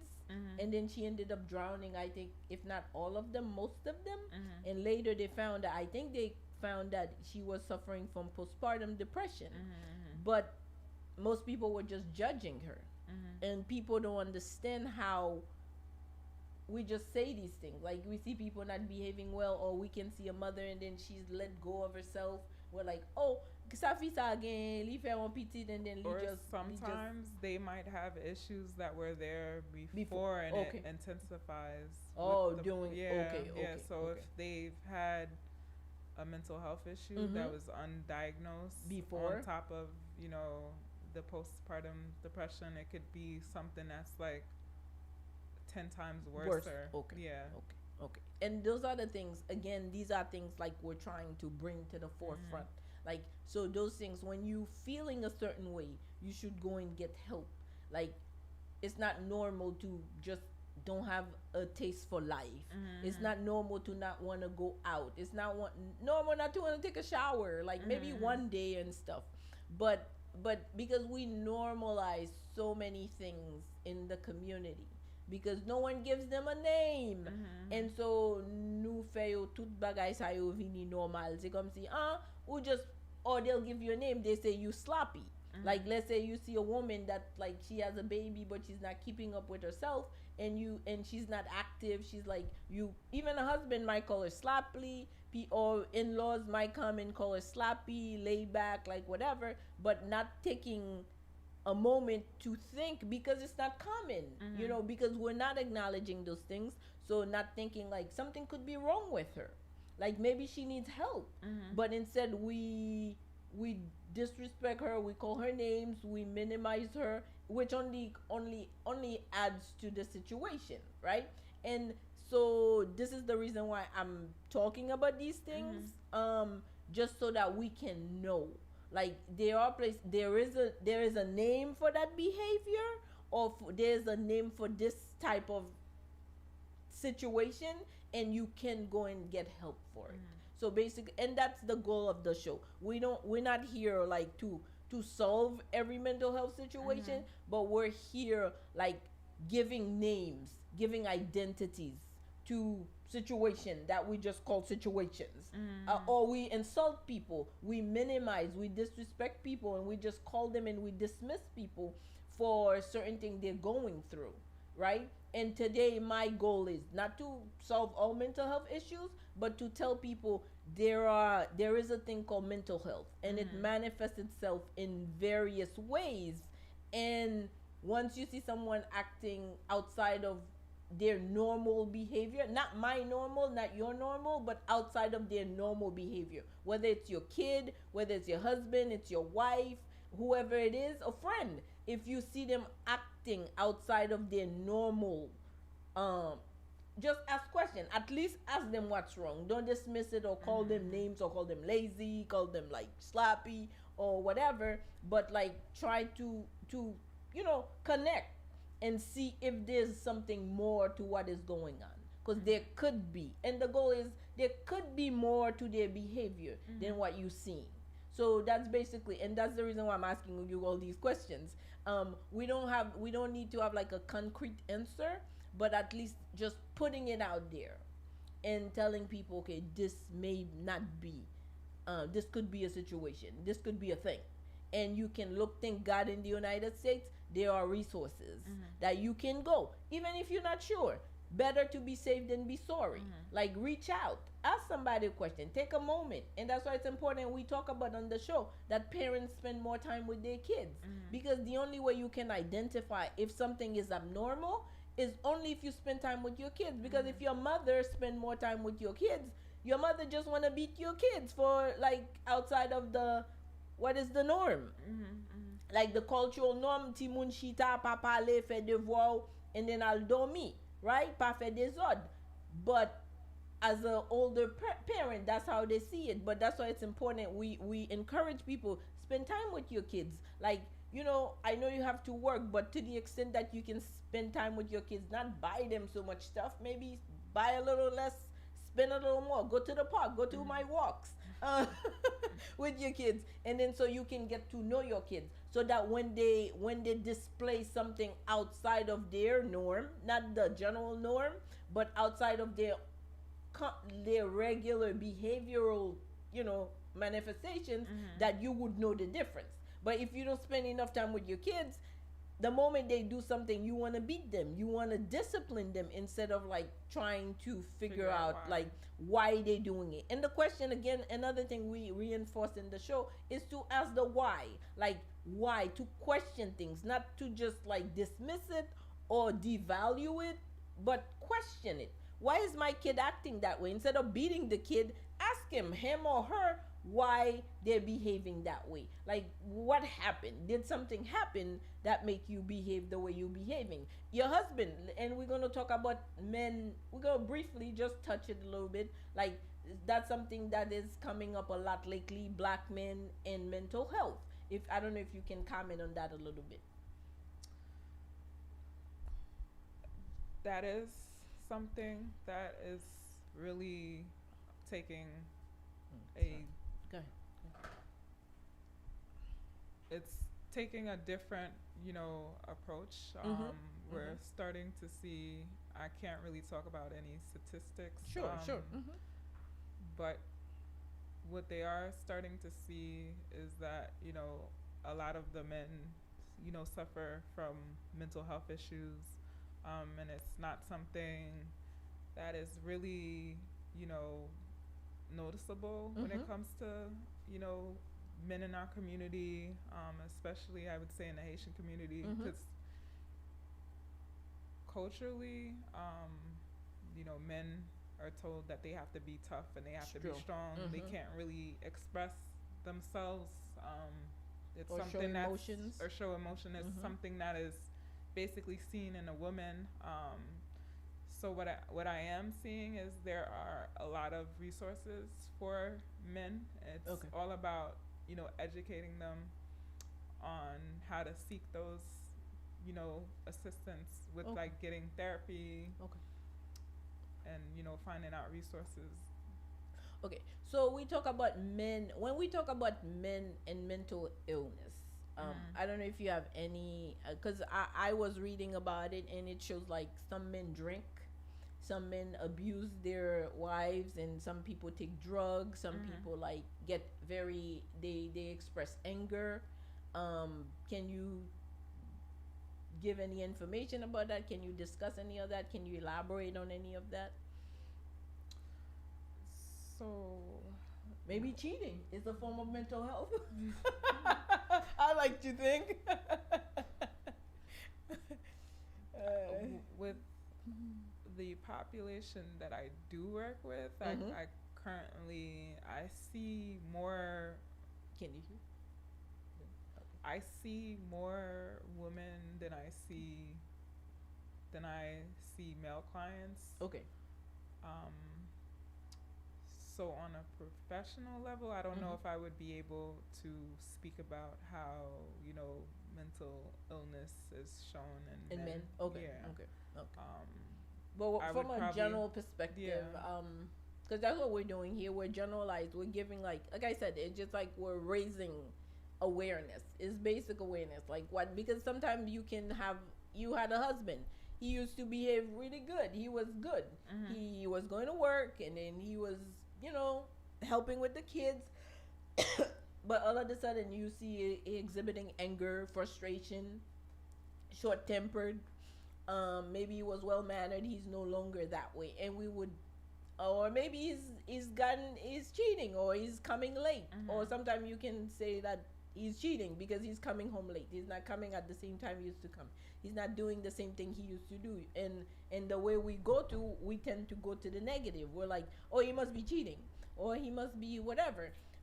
And you have even men right now who cannot even handle their family life, or especially black men who's not handling family life well, or who's not taking care of the kids.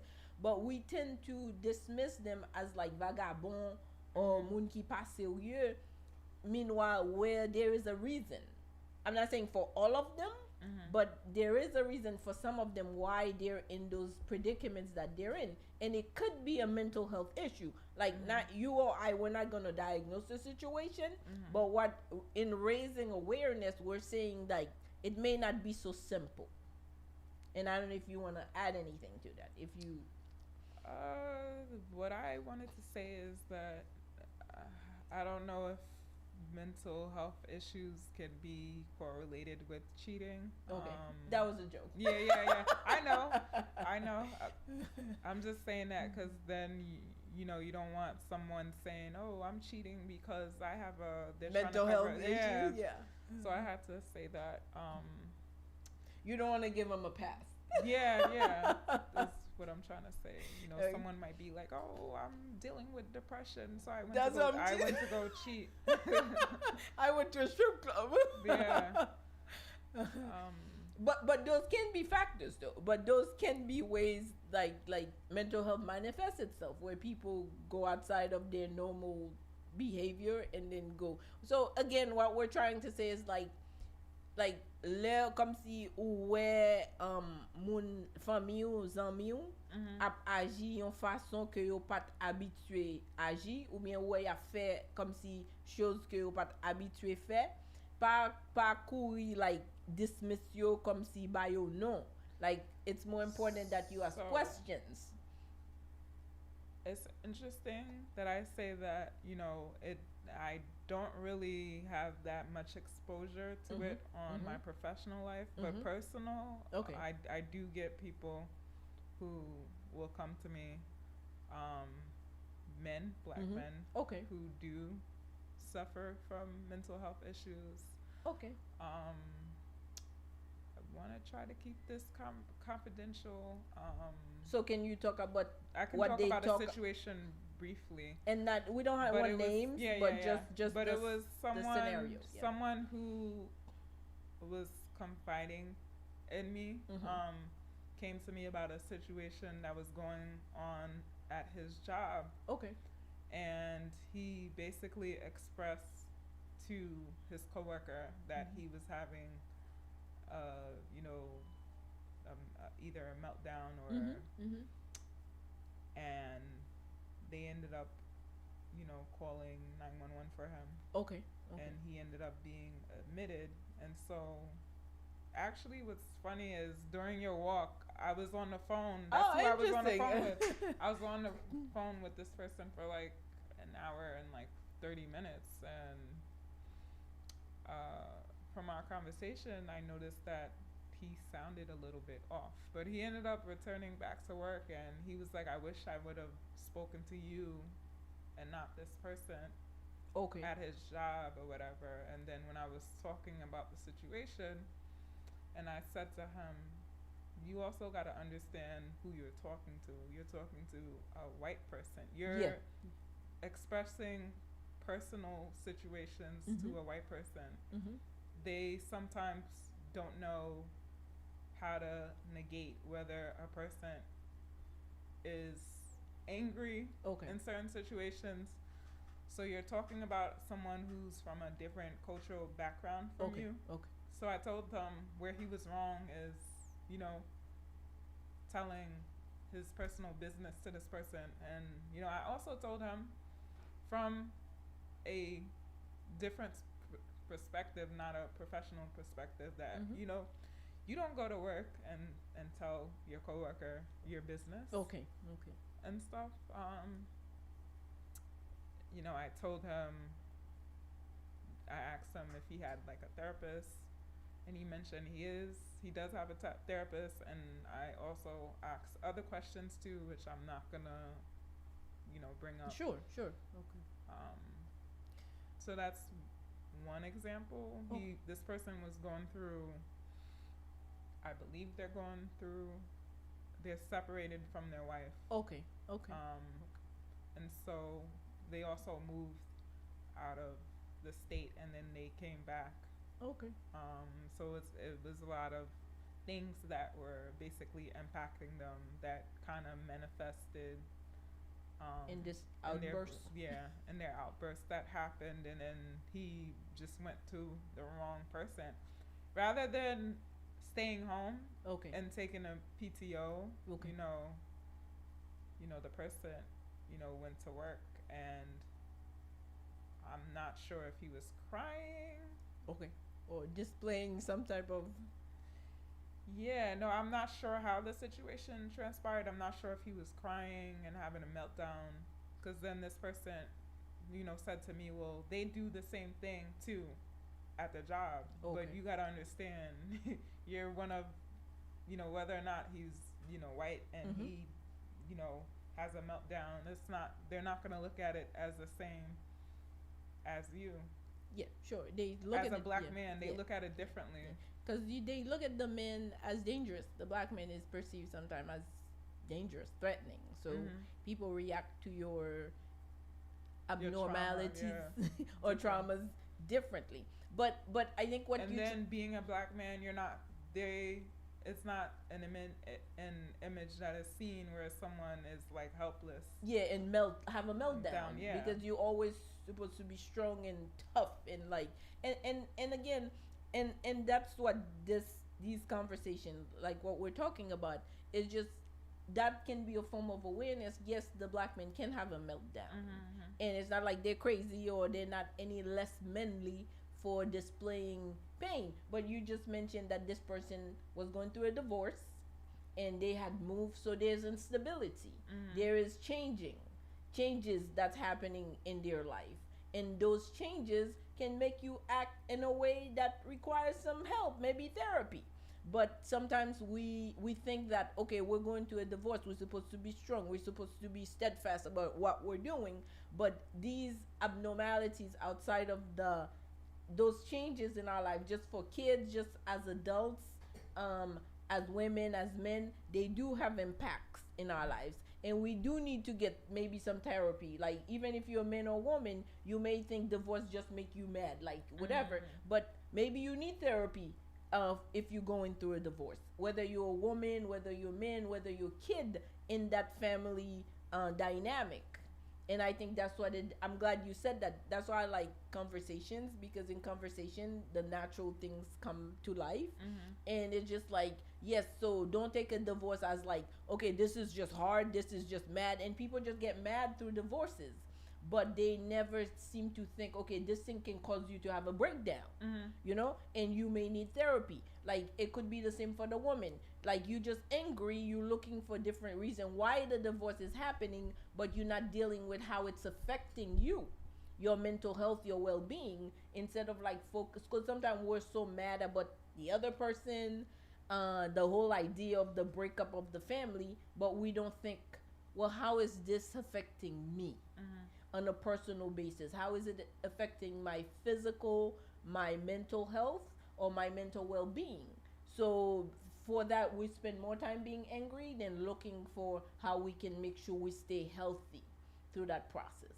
So I think I'm glad you made that, you shared that experience, because in that case it shows like a black man was going through a separation, and he ended up displaying that in maybe crying, however it was, and he was moving. So all these things can impact your life, and you should seek help for it and try to understand. Don't dismiss your pain.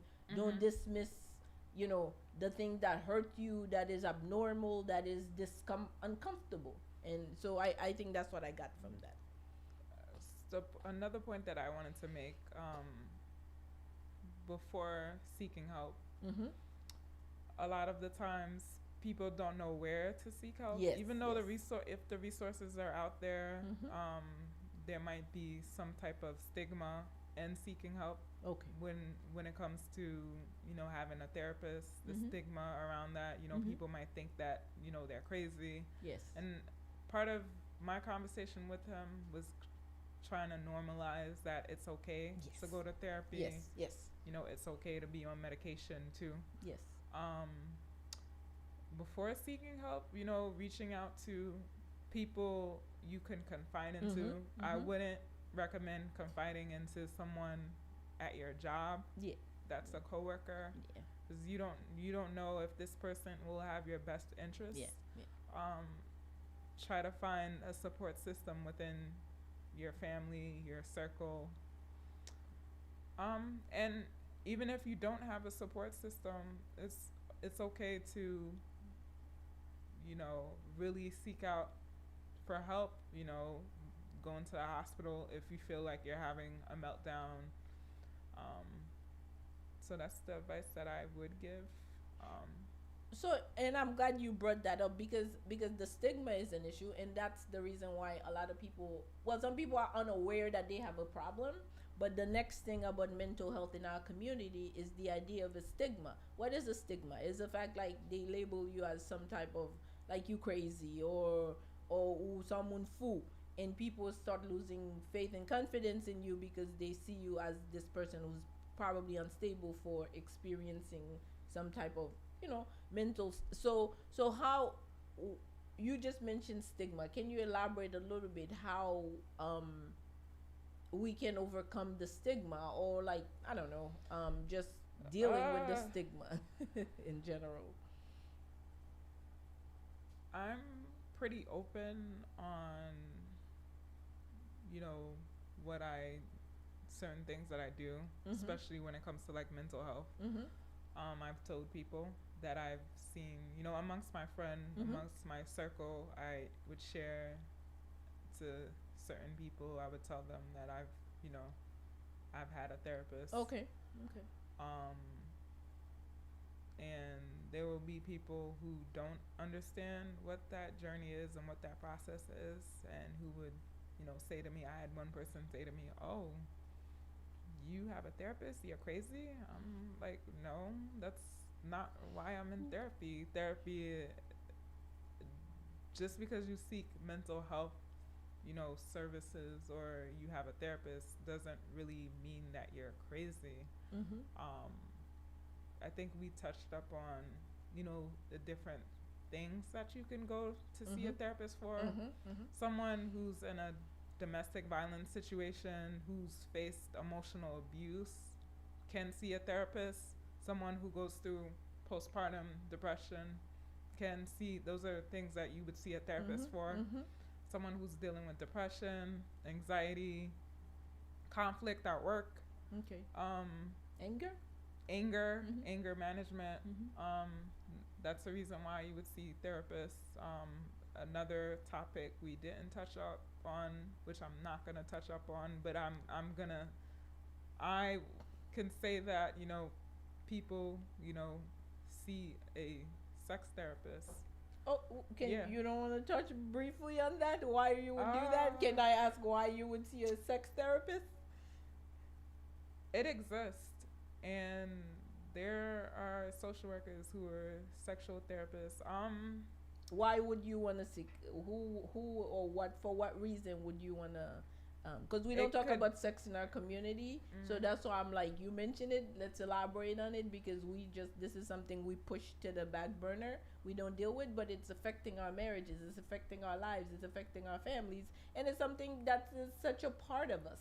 But since we're in a Catholic radio, we're gonna assume you're married, and then and then you can elaborate. As long as you're So- married, you're good. So there's something that came up, over the weekend. Mhm. I was in church, and there was someone at my church. They're doing a series on like relationship, Okay. sex, sexuality, marriage, divorce. And there was like a special, what should I say? It was basically like a special relationship talk, Okay. at the church, where there was like a panel discussion, and someone came up and they posed the question. Okay. I'm assuming the person she went through was a sex therapist, Okay. but there are sex therapists out there. So she, asked the question. I don't know what viewers you have listening, if I could touch up on this topic. No, it's okay. It's okay. We're grown up. So, Yeah. in They're the- married. We're assuming they're married. Go ahead. So in the Bible, the pastor talk about how like masturbation is a sin, Yes. and this girl, posed a question to the pastor. She mentioned that she experienced, she's a victim of sexual abuse. Okay. So she basically said that her therapist told her a way that she can gain her power back is to masturbate. And so Okay.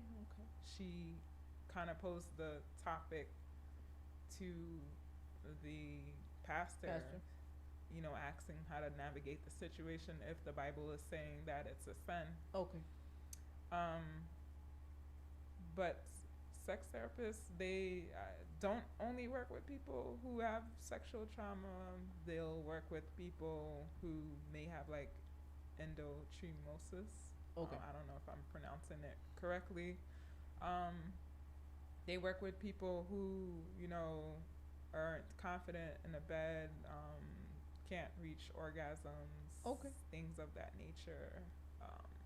I'm glad you touch about Yeah, that, because yeah. you know why? Because again, it's all about bringing awareness. I would have to Google what else do they do, but No, but I'm Yeah. satisfied, because what it is like, again, some people, like, you can have sexual issues, and which is a part of your married life. We're gonna keep it within the married life, right?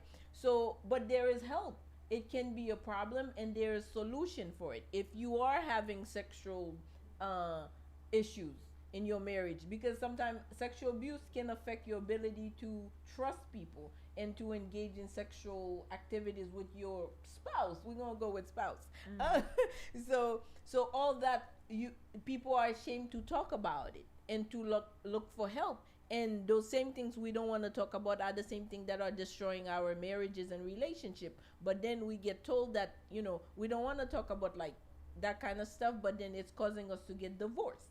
You understand? The man is too ashamed to talk about his sexual issues. The woman is ashamed to talk about why she's not interested in engaging in sexual activity. So we don't see it as a problem. We don't deal with it when it is a problem. And there are ways to find help to deal with it, and there are different issues. There are different reasons why women or men experience like the ability to connect with their spouse, right? And it's not just a thing. It's not like and some men are forcing themselves on the women, or the woman is forcing themselves on the men, saying, "Oh, you cheating? Is that why you're not engaging in in what is normal within a marriage or in a relationship? You're not doing that. Is it because you're cheating?" And usually that's where we go to. We go to the stuff where you're cheating. You must be cheating on me because you're not doing that, right? Meanwhile, it could be something, a manifestation of sexual abuse. Or it could be dysfunction. sexual dysfunction, where you can go to therapy and get help for it. There is help, right? But we don't do those things because in our way, it's either like it's just like if we call it a name or we dismiss it, then that's how we deal with stuff. But we don't go get help. And then some people end up going cheating, some people getting divorces, getting all kinds of stuff. And those are things we can avoid by going for help, asking questions. And basically, and all of that, like the whole mental health thing, it's called awareness. What I wanted to do is just bring these issues to the forefront. We didn't come here to solve your mental health issues. We didn't come here to diagnose your mental health issues. But what we came here to do is to tell you, like, you may be experiencing something you don't understand, but there's help for it. Like, and you should talk to someone. Don't talk to anyone. Talk to someone. Even if you go to your primary doctor, you can talk to them. And if you express what you're feeling, then they can refer you to the right sources to get help. But the problem is we have to get rid of the shame and the stigma that comes with those things. Because like the thing you mentioned sex therapy. You mentioned like abuse. You mentioned different types of like mental health, depression, postpartum, like different males experiencing different type of emotions. So it's time like we not just dismiss our feelings, right? And a big theme of this, the Naked Project show, we're always talking about like you matter, right? We're always trying to get people to know like your life matter, how you live matter, your joy, your happiness matters. But the only way like you can know these things is, number one, you acknowledge that you're important. Your feelings are important. Your kids' feelings are important. Your spouse feelings are important. And just not to just dismiss things you don't understand. Dismiss things that's not normal. Dismiss things you don't like, or give it a negative name and then put it to the back burner, instead of like asking questions, like talking to your loved ones and asking them, what's the matter? Like telling your kids, what happened? Did something happen? I see you acting a different way. Like taking your kid for a walk, going to the park, and maybe your loved ones, taking them outside and just asking them what is going on. Why is this different? Why something is different about you? What happened? And you mentioned something that's like really important too. A lot of the time people don't know that they can also, these are some things that they can speak to their doctors about. So if you're going for a normal routine annual checkup, you can, basically speak to your doctor. They do assessments. When you do go for an annual, they kind of ask you questions pertaining to your normal functioning, and they rate to see how you do on it, or if you do, vocalize that, I've been feeling depressed. they will, assess you, and they will make, proper referrals based off of your insurance. So that's another way that you could seek, mental health treatment if you are, going to your doctor's appointment, basically communicating and telling them, what is wrong with you at the moment. Thank you. So, and I'm glad that came to mind, because a lot of time we go to the doctor, but we're still dealing with that shame stuff. And the shame part is what I'm trying to kill. And then- that shame, because the shame is killing us. The shame is destroying our families. The shame is keeping us unhappy. The shame is leading us to suicide. The shame is leading us to suffering in silence, because we are afraid that people are gonna judge us. We're afraid that what we're feeling is abnormal. We're afraid, like we're not sexually interested. We're not sexually motivated, right? But instead of like talking about it, we're just like, well, you're a woman. Like, women are not supposed to feel like sexual excitement or sexual proudness or sexual interest. So we say, because we're women, but we're alive, we're women, we have feelings, we're human being, and it's a normal part of being, a woman, or being a man, or even our teenagers. We call them sluts, because they have sexual, instead of teaching them or talking to them or how to manage it, we shame them into not speaking about it. And why we don't speak about like a lot of things, because we have been shamed into silence. Our parents are not comfortable with sexual conversation. They shame us into keeping us quiet, or they beat us, which is another way of keeping us silent. Or they tell us to close our legs, and and Thank don't you. really go further into discussing why you need to close your legs. But then you have your friend who's probably sexually active, and then she tells you, oh, it's nothing. It's cool. It's Yeah, cool, yeah. But you don't have someone to go to basically yeah, explain you the yeah, details. yeah. You just know that if you open your legs, you're gonna get pregnant. Yeah, and they don't tell you why. They don't express like why is sex. It's important to wait for sex. Why they don't. We just shut people down. Anything we're not comfortable with, we don't talk about it. And what the goal of the show, if I get anything out of this show today, if anyone gets anything out of the show, what I'm trying to get people to get from the show is our feelings matter. There's a reason why we feel the way that we feel. Our feeling is a expression of other things, is a manifestation of other things. So honor your feelings, honor your thoughts. If you feel it, then find help for it. Find someone you can talk to. Go to your doctor. Go to whomever, or someone you trust in your community, but find someone, because your feelings matter. And before we can feel that our feelings matter, we have to know as human beings we matter. Whether your mother, your only thing is not being a mother. Before motherhood, before being a wife, you are a person first. And this person has feelings, right? This person has needs. This person has sexual needs. This person has emotional needs. This person has like spiritual need. Like, you have things as a human being that is breathing, and you feeling stuff. And those feelings, they don't make you bad. Whatever, even if you don't understand them, they're not necessarily bad. They just try to understand them before you dismiss them. Because if you don't deal with them, they will fester or manifest themselves in other ways. I don't know if you want to add to that.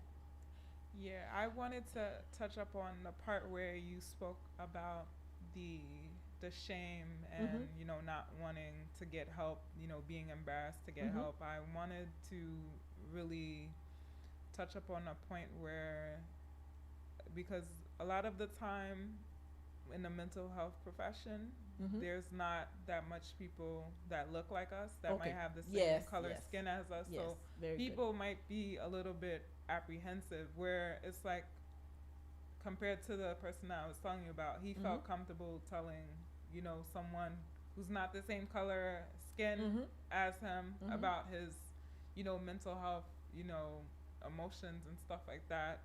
Whereas, someone who is not that, comfortable, will be apprehensive, because typically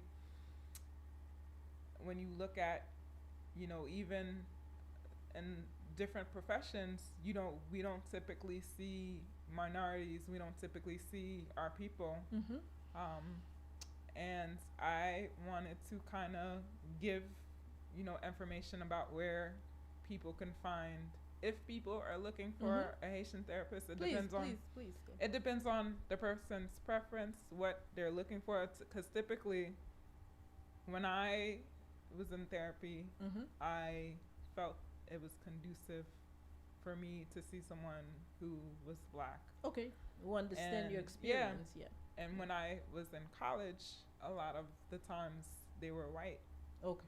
So I would go to therapy and I wouldn't share certain things for the fear of, being judged. Okay. But when I had my black therapist, there's a lot of things that I would tell her about, especially things within the Haitian culture. Okay. Because you feel they Which- can relate. Somewhat, because she's black. Okay. But there's some stuff where I had to like teach her things within our culture. I had to like teach her. Even this book, she told me, to give her a copy because she has like other clients who are Haitian.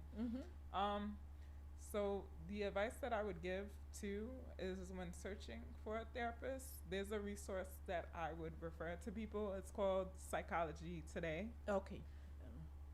So when you go to Psychology Today, you can also look up people within your area, people who might be under your insurance plan. You can also look up the language. I don't know if it doesn't automatically tell you if the person is Haitian, but another thing that you can do while searching for a therapist is it'll allow you to click on, the person, what language they might speak. Okay.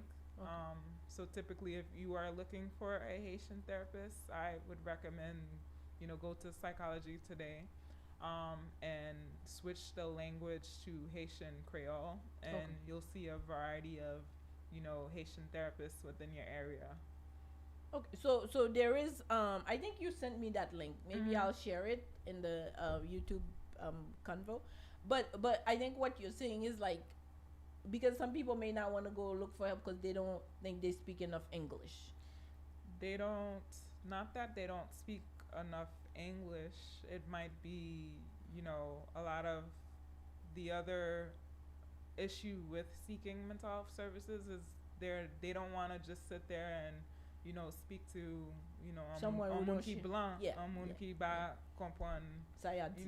sayabdi, not only understand what they're saying, someone who's not going to be able to relate to Relate, them. yeah. Someone who will shame them because of what they're saying. They might feel comfortable speaking to someone that's from the same cultural background as them. Yeah, clearly, because like, let's say for instance, if you're dealing with someone who has a Haitian background, as soon as you talk about, being beaten or something like that, they automatically understand. Some things you don't have to go into detail of explaining. They already get it, what you're trying to say. So, but what I'm trying to say is like, si yon moun pa vle al we therapist because yo peur comme si moun pa kompran yo, you can find a therapist ki pale lango. Like, and that's what you just mentioned, Psychology Today. If you go there, ou ka chwazi ki langage ou plus confortable. As a matter of fact, when I reached out to you, it was someone who reached out to me and said, I want to go see a therapist, but me pa senti anglais m suffisamment fort pour me parler avec yon therapiste en anglais. So est-ce que ou ka aide m jwenn yon therapiste en Creole? And that's why I reached out to you and asked you. You didn't know why, but that was the reason. Because I wanted someone who can the person wanted someone who can speak her language, qui ka comprendre ni pi bien, because sometimes you can't explain yourself fully in the way that you want to because c'est pas langage ou. So all that is important, and then gen moun so nou vle nou konnen ke nou ka cheche aide sa yo parce que nou ka jwenn yo en créole. So mwen encourage nou jodi ya pour que nous sorti de yo a, pour nous pas comme si cacher sentiment nous, pour nous cacher feelings nous, like feeling nous gen importance, li gen conséquence. Et là nous senti yon bagay c'est pour yon raison. Là yon bagay fait nous mal c'est pour yon raison, c'est pour nous chercher comme si remède pour sentiment nous. So a psychologist, a licensed therapist, whether it be a psychologist or a social work who does therapy is is a resource pour feeling ou because feeling ou important because le ou pas di la feeling ou sometimes li manifeste nan maladie and they're saying like stress can cause other diseases can manifest Long-term, into yeah. physical illness so all these things so I know yo pas di nou comme si sentiment nou gen importance but nous pas take care sentiment émotionnel nous it's sexual, it's emotional, it's whatever it is, si nou pa di la vel li pral manifeste li gen do a cause nou lot maladie physical. So c'est ça que li important pour nous pas just dismiss sentiment que nous gagne pour nous di la vel. But so to close up because we're going to end this long situation. So what would be okay, so we talk about trauma, we talk about depression, we talk about like anxiety, which are some few of the mental illness because there's so much more, but we just touch on those things. So how would you say like is there a way to prevent them or is there a way what can you tell us about dealing with them, preventing them or managing them? What's your overall advice? Mental health, is it preventable? A way to prevent it is by addressing certain situations you might come across early on, such as, if you experience death in your family, getting a therapist, to talk about your feelings around that. If you do feel that you might benefit from having therapy, because not everybody handles death the same way. Some people, they can have a death in their family and they can, go on about their normal life. But there's some people it takes a long time for them to go, sometimes it takes a long time for them to kind of sort of get over, to get over, losing someone. So don't let that situation go unaddressed. Get help, because then it might be something else. You might lose your job, and then it's like that's another issue that happens. Or you might go through a breakup. So that's 3 different types of events that are happening in your life that can cause you to be susceptible to things like depression.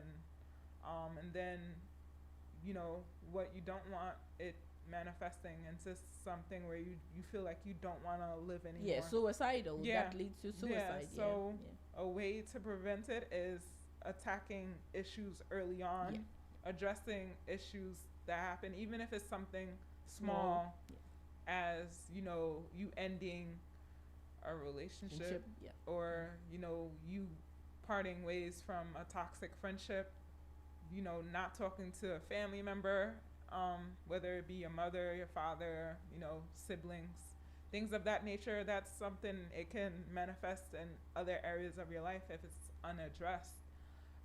So that's one way I would say you can prevent something festering into something more bigger. I like that. I think I like what you just said because like going back to our feelings, and I can't stress it enough how our feelings matter as human beings. Like we dismiss so much of our feelings. We dismiss our pain. We dismiss our losses.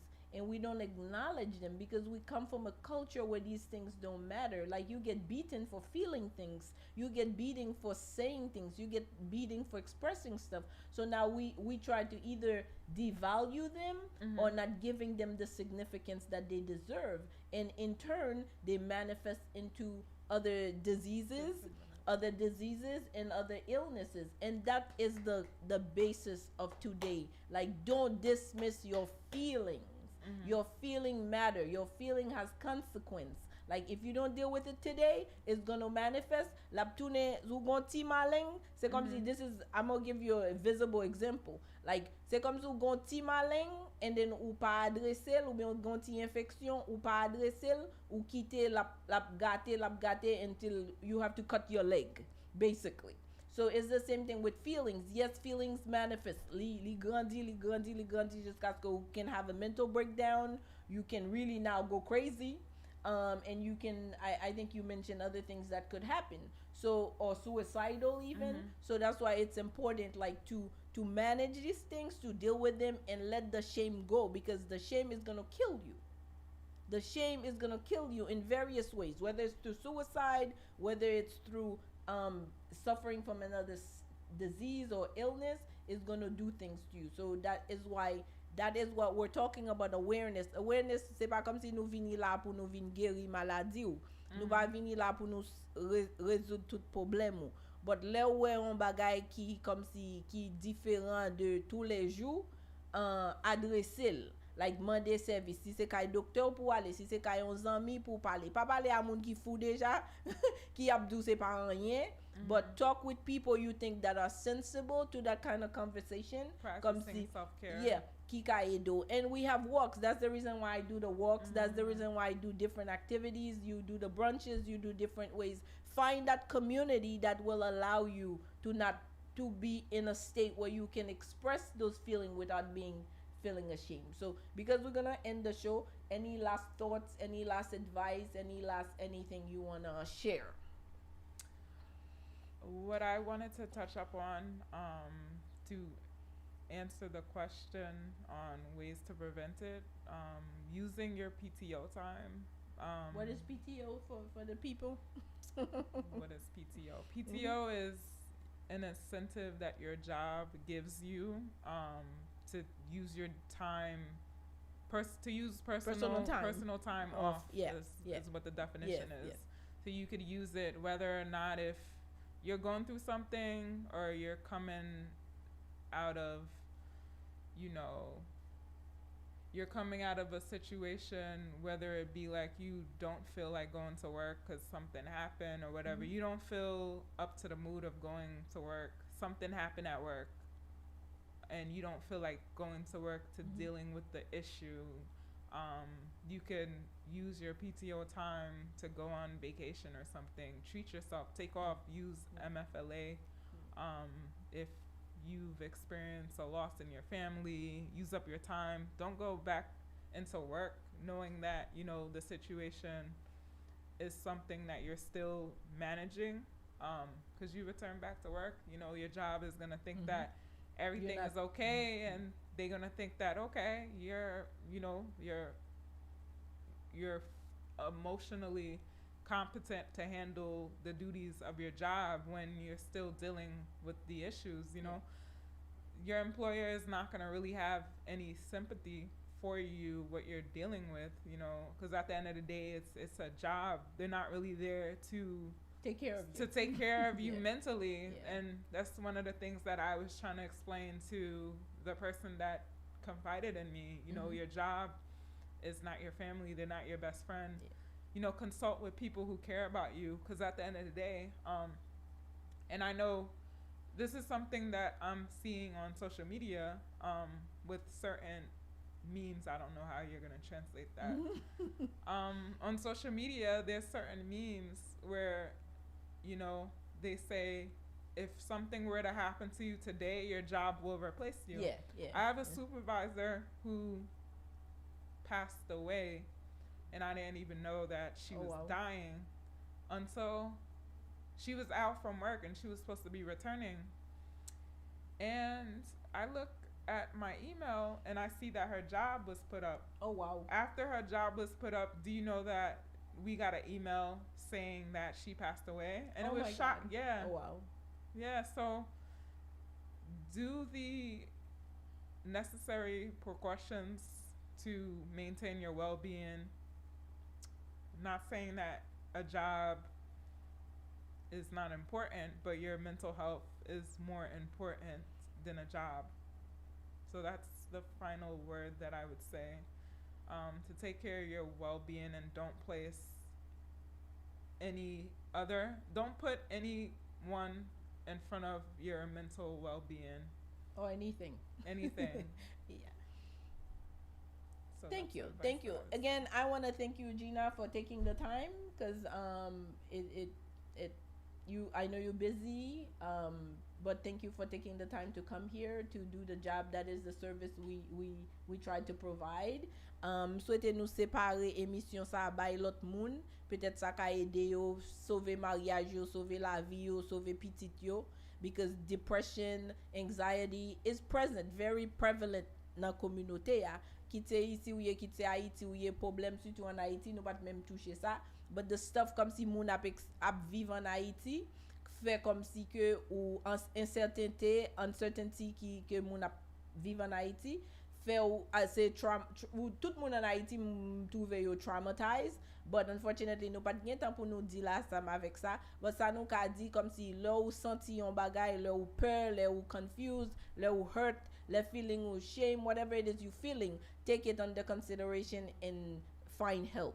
Gen aide de yo a pour moun ki gen problème, n'importe situation mentale que ou ka gen aide, sous besoin relé radio a relé téléphone moi, like gen moun ki kon relé yo mande référence moi mande l'autre moun pour yo. So use me as a resource.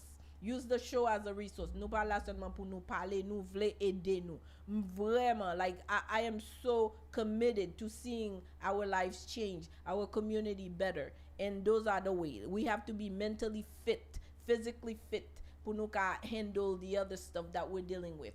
Mental, motherhood, wifehood, studenthood, just being a human being is a challenge in this day and age. So take care of yourself. Love yourself. Listen to yourself for the most part. And then again, I want to thank you. Ou ka di yo non livre la avant nous fini. So si yon moun ta vle acheter livre la pour supporter Gina, the book is called Haitian Girls Brunch.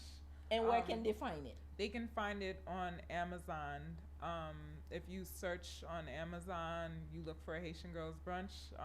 The subtitle is Navigating the Cultural Experience of the Haitian Girl Through Brunch and Dialogue. And you can find it under my name, Gina Etienne. Okay. And Gina is like, si nou gen ti moun ki fet ici, she's second generation Haitian. That book will help your kid understand why you guys treat them like that, why they behave like that. So also it's really to the older Haitians too. Yeah. So why our society and community, it'll make more sense. So anyway, I have to go. Thank you, Fregari. Thank you, Shashu. Thank you, Nato. Thank you, Philippe. Thank you very much pour présentation nous créer. Thank you pour setup là, pour service nous, pour tout ça n'a fait dans radio. Thank you for Benedict. Welcome back, Aika group. M'konne nous tourner back sorti dans voyage là. I'm glad nous tout tourner back la kay nous safely. Moi vle di toute maman qui dans radio TELE Lafwa qui a servi dans TELE Lafwa. Happy Mother's Day pour tout le monde qui a gardé nous. Happy Mother's Day to your mother. If you want to wish her Happy Mother's Day, so go ahead. Happy Mother's Day to all the mother, including my mother, and all the Haitian mothers out there. I don't know where your listeners are from. They're from everywhere. Okay. So happy Mother's Day to everyone. Yeah. So again, thank you for listening. Thank you for sharing the live, and thank you for your comments. We appreciate the comments, and maybe we'll do this again. I cannot tell you when, I cannot tell you why, but please keep watching, keep supporting the GNaked Project show, and keep supporting our other brand. And we're here, we want to help you. And again, toujours vle quitter nous, que nous compter, la vie nous important, présence nous important, feeling nous important. So take them into consideration and love yourself. Give time to yourself that you might be well enough to take care of your family. Again, happy Mother's Day, happy Pentecost Day, happy Memorial Day, which is tomorrow. Nous gen un paquet bay pour nous célébrer. So enjoy the time, be safe, don't drink and drive, and then love on your mother, maybe buy them something. So again, thank you, Gina, for coming. Thank you for your time. Thank you for your service to the Haitian community. And thank you for your commitment to helping the community grow and become better. Thank you, everyone. Happy Sunday. Combien moins doué l'amour s'en fait. Combien moins doué qu'à Christ pour moi.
Samuel, vive dans Emmanuel.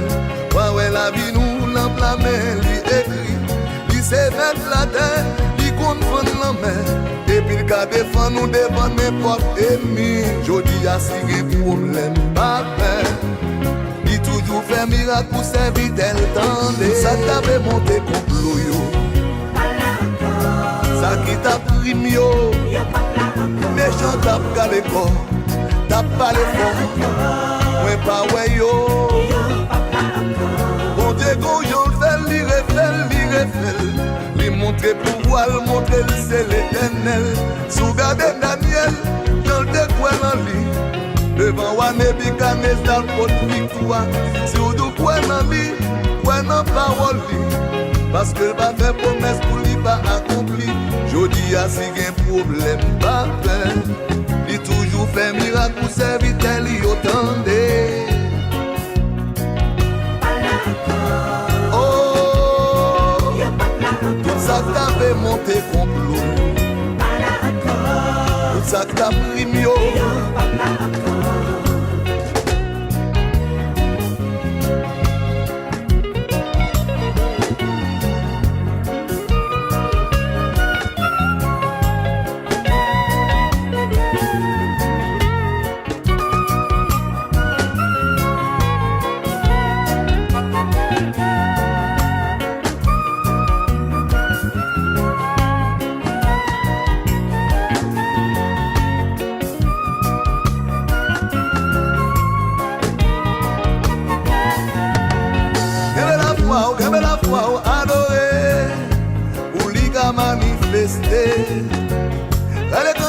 Allez cantique, adoré, pour lui qu'à manifester, ça c'est parole mon Dieu. J'ai pas quitté, yo prié. C'est parole papa. J'ai pas quitté, yo prié. C'est parole mon Dieu. J'ai pas quitté, yo prié. C'est parole papa. J'ai pas quitté, yo prié. Quelle est la foi, on dit ou prier, pour lui qu'à manifester. Allez cantique, adoré. Waba ouais y'en manifester. Ça c'est parole mon Dieu. J'ai pas quitté, yo prié. C'est parole papa. J'ai pas quitté, yo prié. Ça c'est promesse mon Dieu. J'ai pas quitté, yo prié. C'est parole papa. J'ai pas quitté, yo prié. Si le monde a criminé, on fait silence, pas balai. Gardez travail la paix avec vous. Si l'ennemi a attaqué, on fait silence, pas répondre. Gardez travail la paix avec vous. Ça c'est promesse mon Dieu. J'ai pas quitté, yo prié. C'est parole papa. J'ai pas quitté, yo prié. Ça c'est promesse mon Dieu. J'ai pas quitté, yo prié. C'est parole papa. J'ai pas quitté, yo prié. Si le monde a criminé, on fait silence, pas balai. Gardez travail la paix avec vous. Si l'ennemi a attaqué, on fait silence, pas répondre. Gardez travail la paix avec vous. Ça c'est parole mon Dieu. J'ai pas quitté, yo prié. C'est parole papa. J'ai pas quitté, yo prié. Ça c'est parole mon Dieu. J'ai pas quitté, yo prié. Parole tout puissant. J'ai pas quitté, yo prié.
Zami mi otande, moi genye bonne nouvelle pour nous. Kounya la, nan zafè produits cosmétiques, pas gen kase tête encore. C'est GC Charming qui fait causer. GC Charming, c'est un cosmétique store en ligne qui gagne toute qualité produits pour peau, pour make-up, fond de teint, produits nou yo, waterproof et efficace. Nous gen ice shadow, lipstick matte and lipstick glossy. Ça nous relè rouge à lèvres là. Nous gen skin scrub, mouth scrub, crème, l'huile, savon, ak un pile l'autre produit. Pour plus d'informations à commode, contactez-nous dans le numéro de téléphone ça yo. Plus 1 772 310 10 28. Plus 509 42 74 27 54. Plus 509 47 88 79 15. Pour moun qui à l'étranger, ou capable checker website nous qui c'est https://jccharmingstore.net.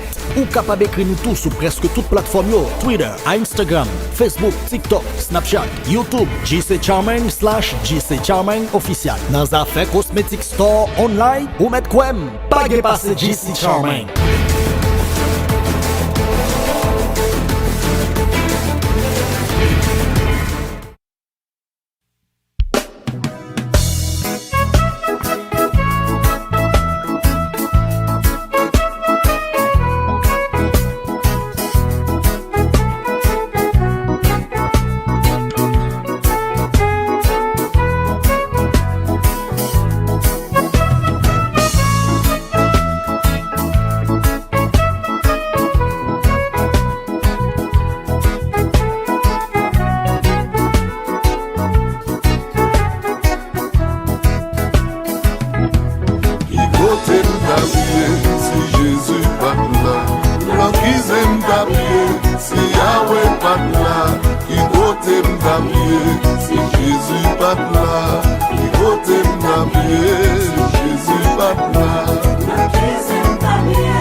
La vie m't'a fini, moi dis s'il bat là, quand c'est à tout bon Dieu m'en vivant, c'est lui comme la vie, qui côté m't'habiller, si Jésus bat là,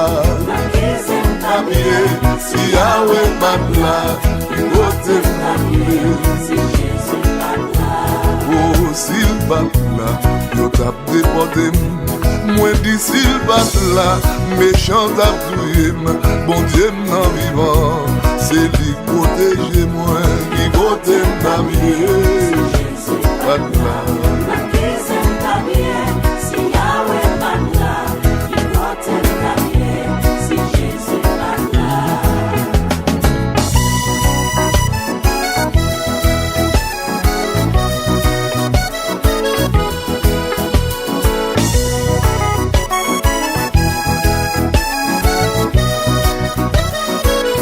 Jésus bat là, méchanté final. You dit parole, you fait parole. Bon Dieu toujours défend moi. Côté m'habiller, Jésus bat là.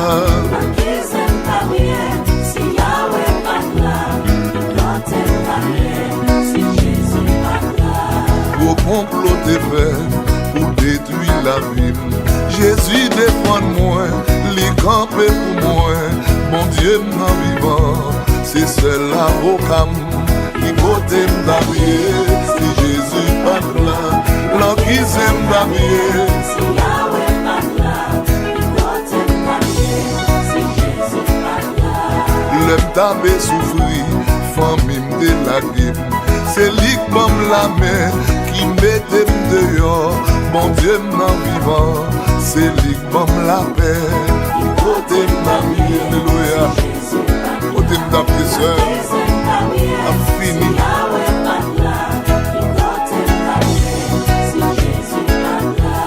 Les tout le monde a dit, tout bagaille fini. Li casse géniaux, li pas quitte montre, bon Dieu m'en vivant, c'est lui qui victoire. Côté ma vie, si Jésus pas là, l'en qui s'aime ma vie, si Yahweh pas là. Côté ma vie, si Jésus pas là. S'il pas là, yo tap avilim. Moi dis s'il pas là, la vie m't'a fini. Bon Dieu m'en vivant, c'est lui qui restaure. Bon Dieu m'en vivant, c'est lui qui m'en la paix, c'est lui qui séché l'eau, c'est lui qui m'en la vie. M'en vivant, il vivant seul.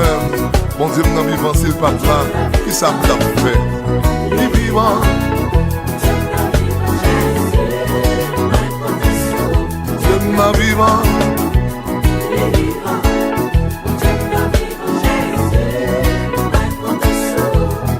Moi compter sous, oh Jésus me compter sous. Il vivant, Dieu m'a vivant.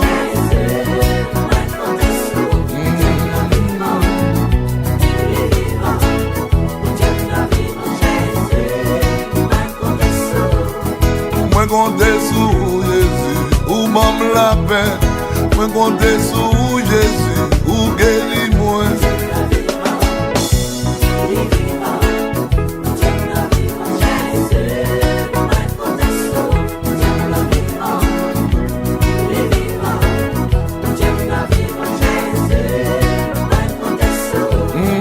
Sous pas de la Jésus, la vie me définit. Oh, m'compte sous, maladie t'a fini avec moi.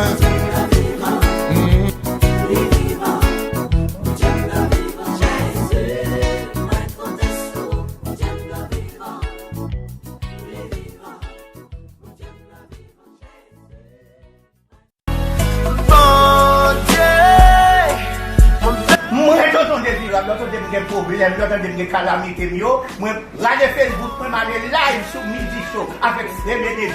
Priez pour moi, priez pour ça, pas capable. L'aime pour ça, nous, bonjour Bénédiction, ou même, regarde Facebook, aller sur Midi Show. Moi, t'entends des trucs qui disent ça.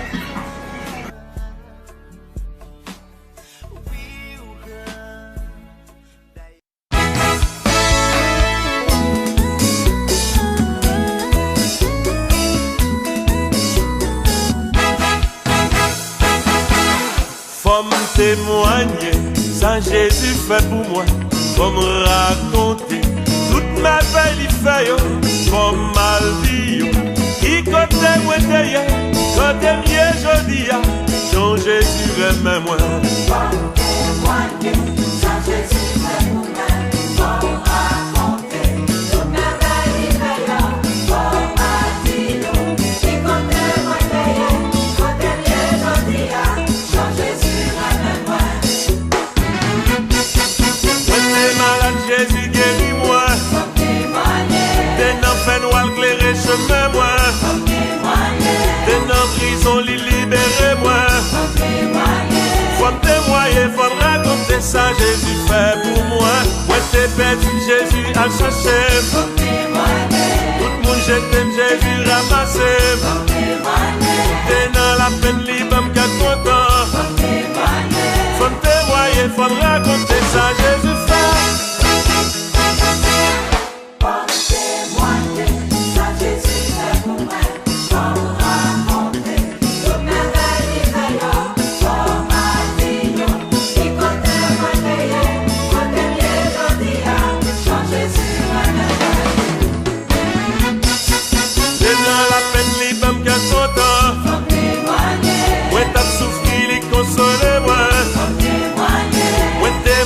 Jésus la gué moi. Faut me témoigner, faut me raconter ça Jésus fait pour moi. T'es bouleversé Jésus donne la paix. Ouais t'es malade Jésus guéris-moi. T'es dans fait noir qui éclaire chemin. Faut me témoigner, faut me raconter ça fait pour moi.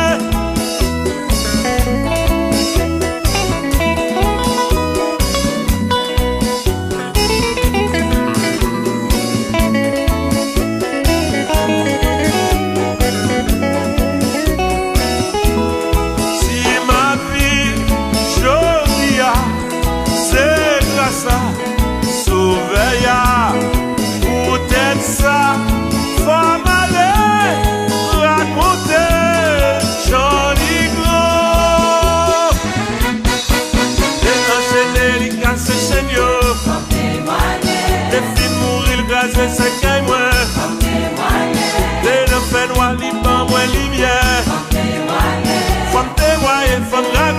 ça Jésus fait pour moi. Tout le monde je t'aime Jésus ramassé. T'es dans la peine, les pommes qu'à content. Moi t'as souffri, les consoler moi. Faut me témoigner, faut me raconter ça le fait pour moi.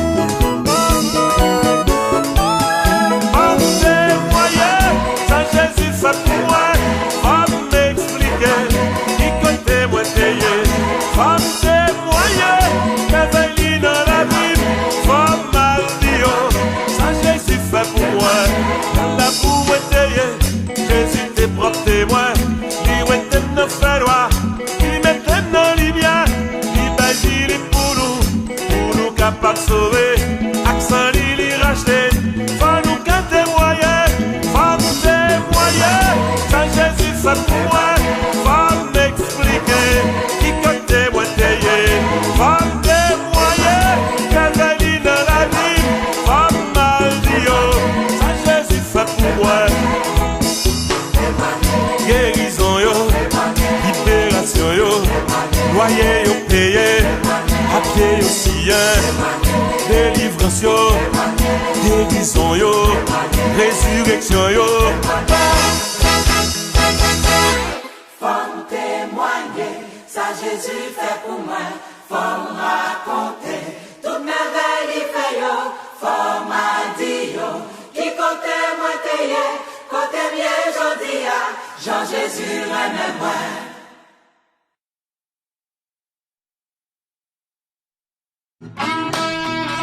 Welcome to the Marley's Flowers and Exquisite Party Renter. Ou organiser un événement quelconque, ou voulez une belle décoration, des belles fleurs bien arrangées, cap mettez belle sourire sous visage, à vous de choisir. Marley's Flowers and Exquisite Party Renter. Là, en plus de belles décorations, nous fait pour toute occasion, tant que mariage, corporate event, funérailles, baby shower, graduation, communion, anniversaire, pour me citer cela seulement, nous louons chaises, tables, vaisselle, avec tout l'autre accessoire à besoin pour événement on a cap pi belle. Jodi si vous pensez événement ou pas capable penser à Marley's Flowers and Exquisite Party Renter. Adresse nous c'est dans Conveniently located at 617 N Main Street, Randolph MA. Téléphone 781 815 1910. Adresse nous sur internet là c'est www.marleysflowers.com. Email marleysflowers@yahoo.com. Ou joignez nous tous sur Facebook. Ou seulement taper Marley's Flowers. Nous a fait décoration pour toute occasion, pour le plaisir des yeux. Il n'y a pas que Marley's Flowers and Exquisite Party Renter.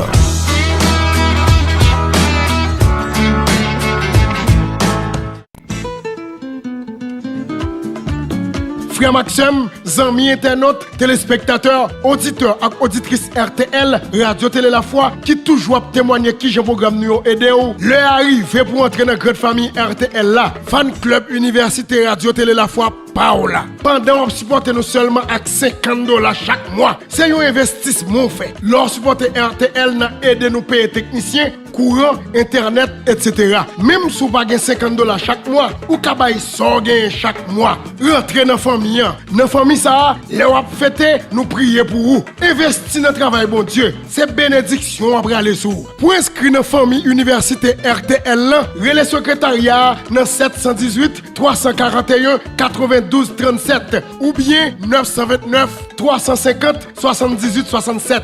Si au Canada, relais sur Sabine dans 514 549 67 16. Si au Saint-Domingue, relais sur Sofia dans 829 440 38 73. Si au Haïti, relais sur Minouche dans 39 16 61 22. Et si ou en France même, relais sur Marie-Rose dans 06 64 67 71 86. Venez entrer dans la grande famille universitaire Radio Télé Lafwa. Adresse la grâce là.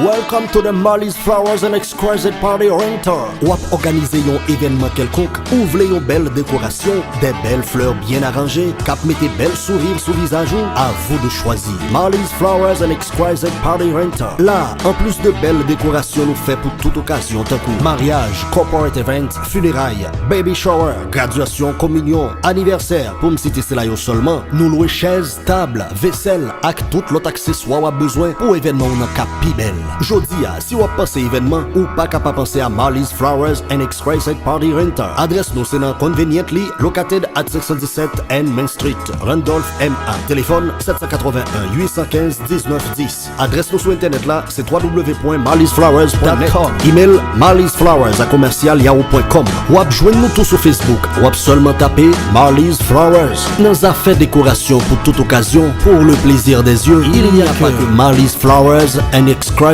Party Renter.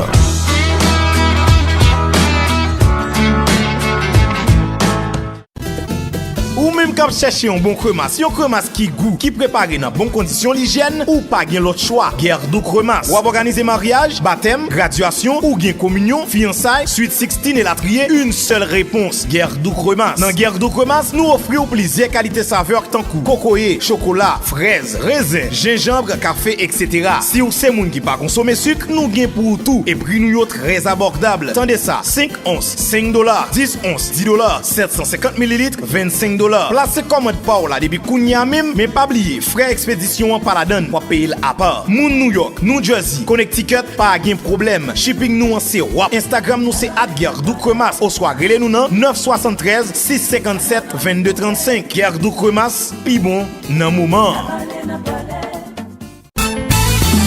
Zafè vineurs kounye ya, se zafè tout moun. Pa gen koze, pa ka pase insurance exam encore, pa gen koze, pa ka pase examen l'État, le ou fini pre klas. Global School of Health vini pour changer ça, et yo commencé changer ça avec yon élève à la fois. Yo gen yon review NCLEX pour LPN avec RN. De pour preni, pa gen pa pase examen. Relais to register 347 495 5402. Yo gen bootcamp review online pour RNLPN avec instructeur live chaque mois. Global School of Health gen classe 7 jours par semaine. Yo gen session matin ou après-midi. L'on fait review NCLEX là avec Global School of Health. Yo focus sur review chapitre par chapitre. Yo prépare pour pre and post test là. Yo gen top nurse professeur pour aider comprendre. Yo bon tips qui gens pour prendre examen et passer li review workbook avec. Yo bon test taking strategy, unlimited comprehensive exam question et yo gagné un à un instructeur cap évaluer et coach ou basé en qui gens pour passer test là. Relais pour register 347 495 5402. Call them now to register.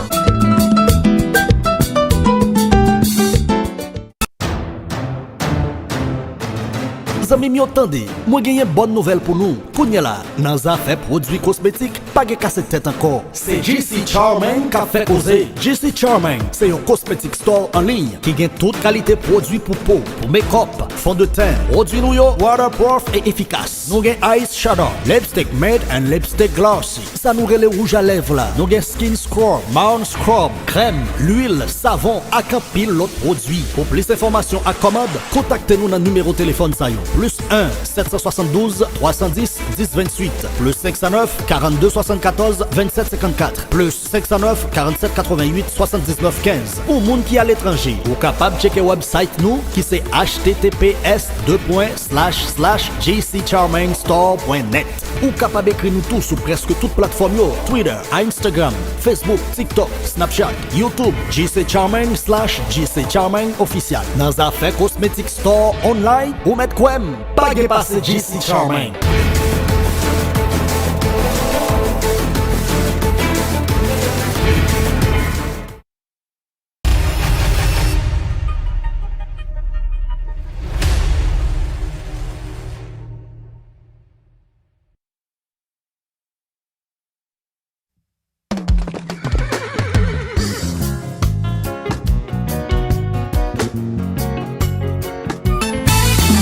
Zafè vinleurs kounye ya, se zafè tout moun. Pa gen koze pa ka pase insurance exam ankon, pa gen koze pa ka pase examen l'Etat, le ou fini pre klas.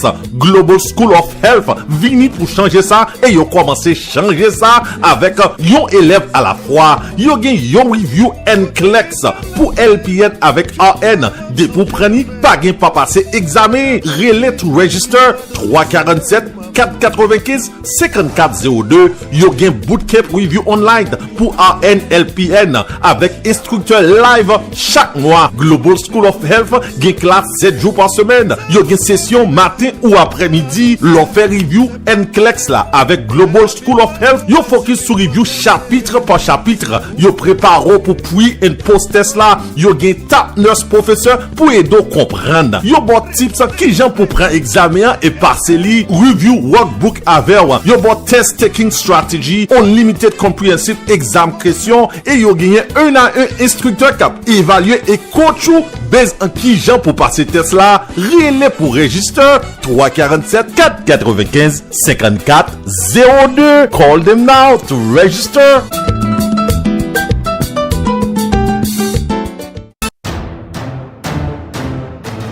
Zami mi otande, moi genye bonne nouvelle pour nous. Kounya la, nan zafè produits cosmétiques, pa gen kase tête encore. C'est GC Charming qui fait causer. GC Charming, c'est un cosmétique store en ligne qui gagne toute qualité produits pour peau, pour make-up, fond de teint, produits nou yo, waterproof et efficace. Nous gen ice shadow, lipstick matte and lipstick glossy. Ça nous relè rouge à lèvres là. Nous gen skin scrub, mouth scrub, crème, l'huile, savon, ak un pile l'autre produit. Pour plus d'informations à commande, contactez-nous dans le numéro téléphone ça yo. Plus 1 772 310 1028 plus 509 42 74 27 54 plus 509 47 88 79 15. Pour moun qui à l'étranger, ou capable checker website nous qui c'est https://gccharmingstore.net.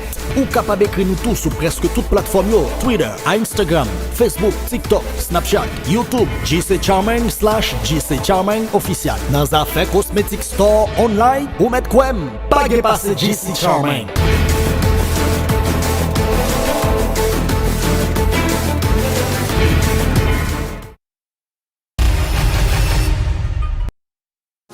Lui c'est fanatique numéro 1. Lui toujours supporté. Gala Concert, deuxième édition. Oui, la grande famille de Radio Télé Lafwa du Canada vous invite tous à une deuxième édition d'un Gala Concert. Ce dimanche 11 juin 2023 à partir de 6h PM au Château Classique 6010, boulevard des Grandes Prairies, Saint-Léonard, QCH1P 1A5, situé entre boulevard Langelier et boulevard Lacordaire. Autobus 32, 33 et 43. Attention, code vestimentaire, tenue de ville, classe et chic. Artistes invités, Gilbert Dabadi et Bénédicte Lamartine. L'admission est à $100. Moun Montréal, Laval, Longueuil, Ottawa, Québec. Nan gala ça, place nous là. Pas oublier, soirée ça organisée pour soutenir Radio Télé Lafwa. Adresse la grâce là. Radio Paola, qui pas jamais la là. Alors, nan gala concert ça, ou pas kapala. Pour information, relais Marie Venette Métellus dans 514 813 75 83. Ou soit Sabine Delusma dans 514 549 67 16.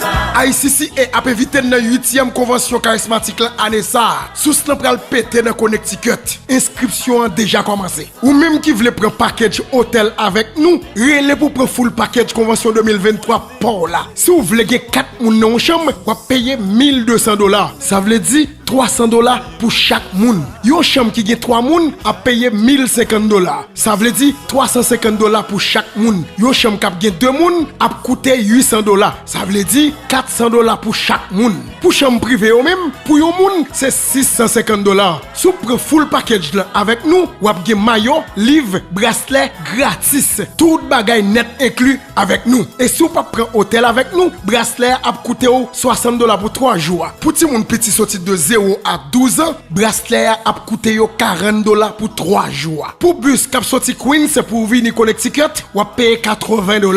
Date limite pour inscription fini, c'est 21 août 2023. Pas oublier, convention Anessa a fait dans Stanford Palace Theater. Pour information, relais dans 718 341 92 37 ou carré le secrétariat Radio Télé Lafwa dans 929 350 78 67. Relais Sœur Marie-Michel dans 609 310 9400 ou qu'à inscrit tout sur website Radio Télé Lafwa www.radiotelelafwa.com ou qu'à faire avec money order ou bien pas chèque mais on va faire sous International Charismatique Catholique. Tout le monde qui a un problème, qui côté yo pas le prier.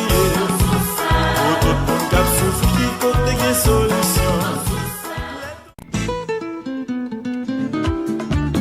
Frère Maxime, amis internautes, téléspectateurs, auditeurs et auditrices RTL, Radio Télé Lafwa, qui toujours témoigner qui j'ai programme nous aider ou. L'heure arrive pour entrer dans la grande famille RTL là. Fan Club Université Radio Télé Lafwa, Paola. Pendant on supporte nous seulement avec $50 chaque mois. C'est un investissement fait. Leur supporter RTL n'a aidé nous payer techniciens, courant, internet, etc. Même si vous n'avez pas $50 chaque mois, ou kabay so gain chaque mois. Rentrez dans la famille. Dans la famille ça, les wap fêter, nous prier pour vous. Investir dans le travail, bon Dieu. C'est bénédiction après aller sous. Pour inscrire dans la famille Université RTL, relais secrétariat dans 718 341 92 37 ou bien 929 350 78 67. Si au Canada, relais sur Sabine dans 514 549 67 16. Si au Saint-Domingue, relais sur Sofia dans 829 440 38 73. Si au Haïti, relais sur Minouche dans 39 16 61 22. Et si en France même, relais sur Marie-Rose dans 06 64 67 71 86. Venez entrer dans la grande famille universitaire Radio Télé Lafwa. Adresse la grâce là.